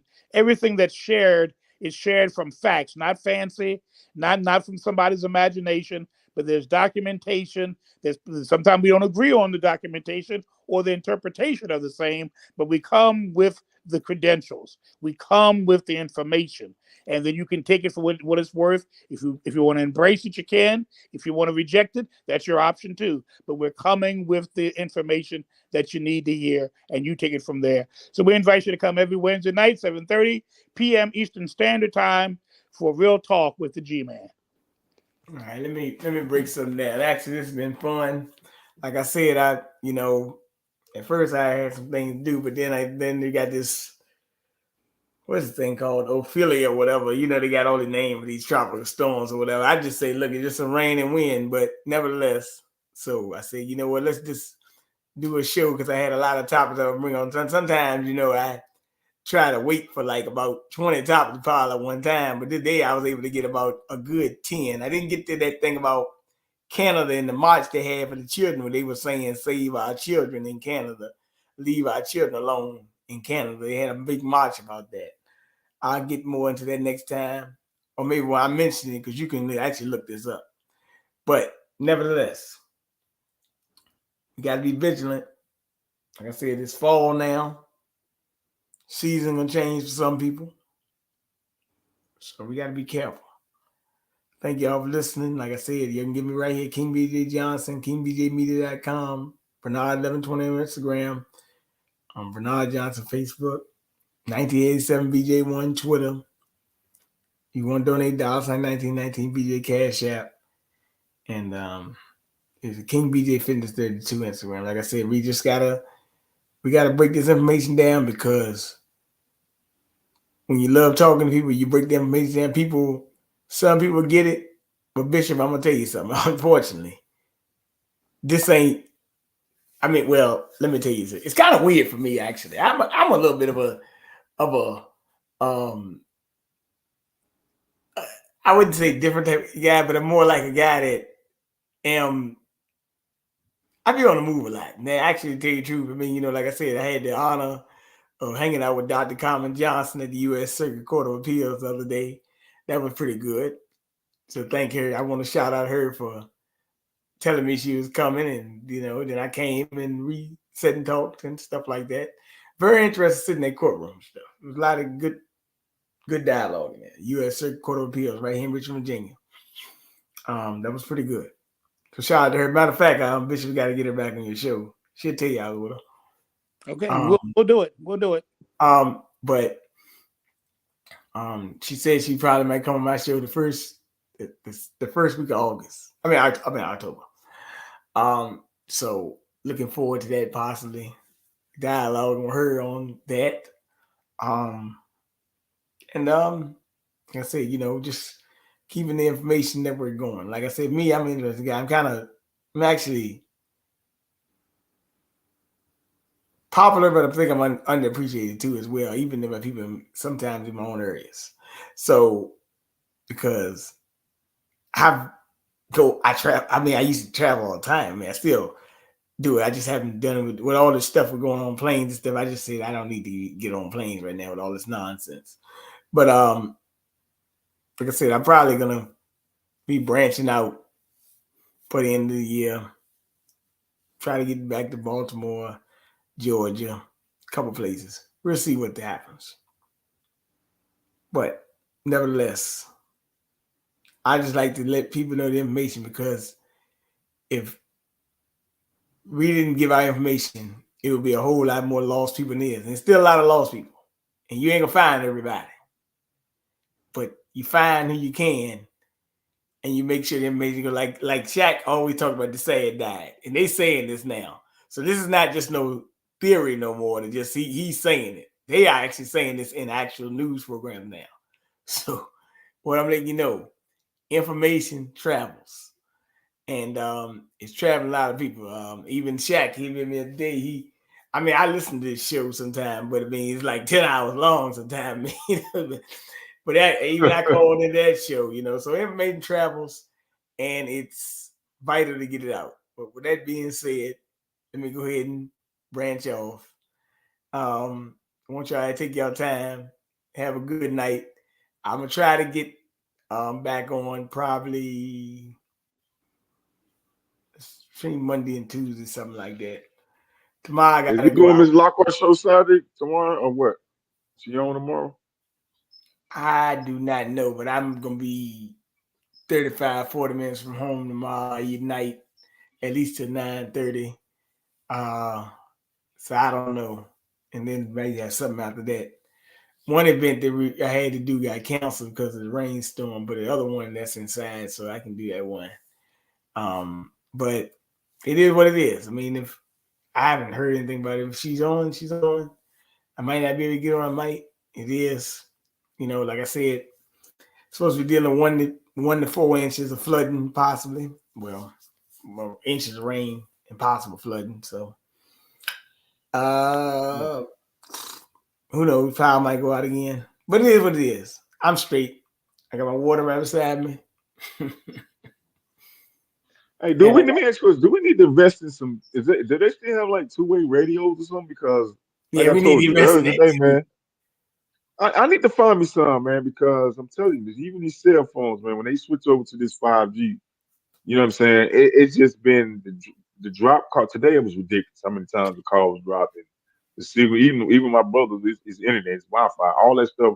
So we don't know. I don't know what is going on, but there's definitely something going on. And It could be there's a also cyber been attack, some Shaq. issues on the highway, huh? Could be a It had to cyber. be something. It had to be something because everybody's phone was affected, and the Wi-Fi was affected, the internet, and my cellular phone and internet and hotspots and stuff. I'm like, whoa. So it had to be something going on. I don't know what it is. It's something. Maybe it's the heat. Yeah, I don't know. I don't know. But it's just something we got to take some prepared measures. We got to have some backup plans. You know what I'm saying? So, we need to keep that in mind too. All right. Well, with that being All said, right. Bishop Shaq, y'all take your time. Have a good night. Good night, All guys. right. Salute, man. I salute you both, Salute. my friends. Peace. Yeah.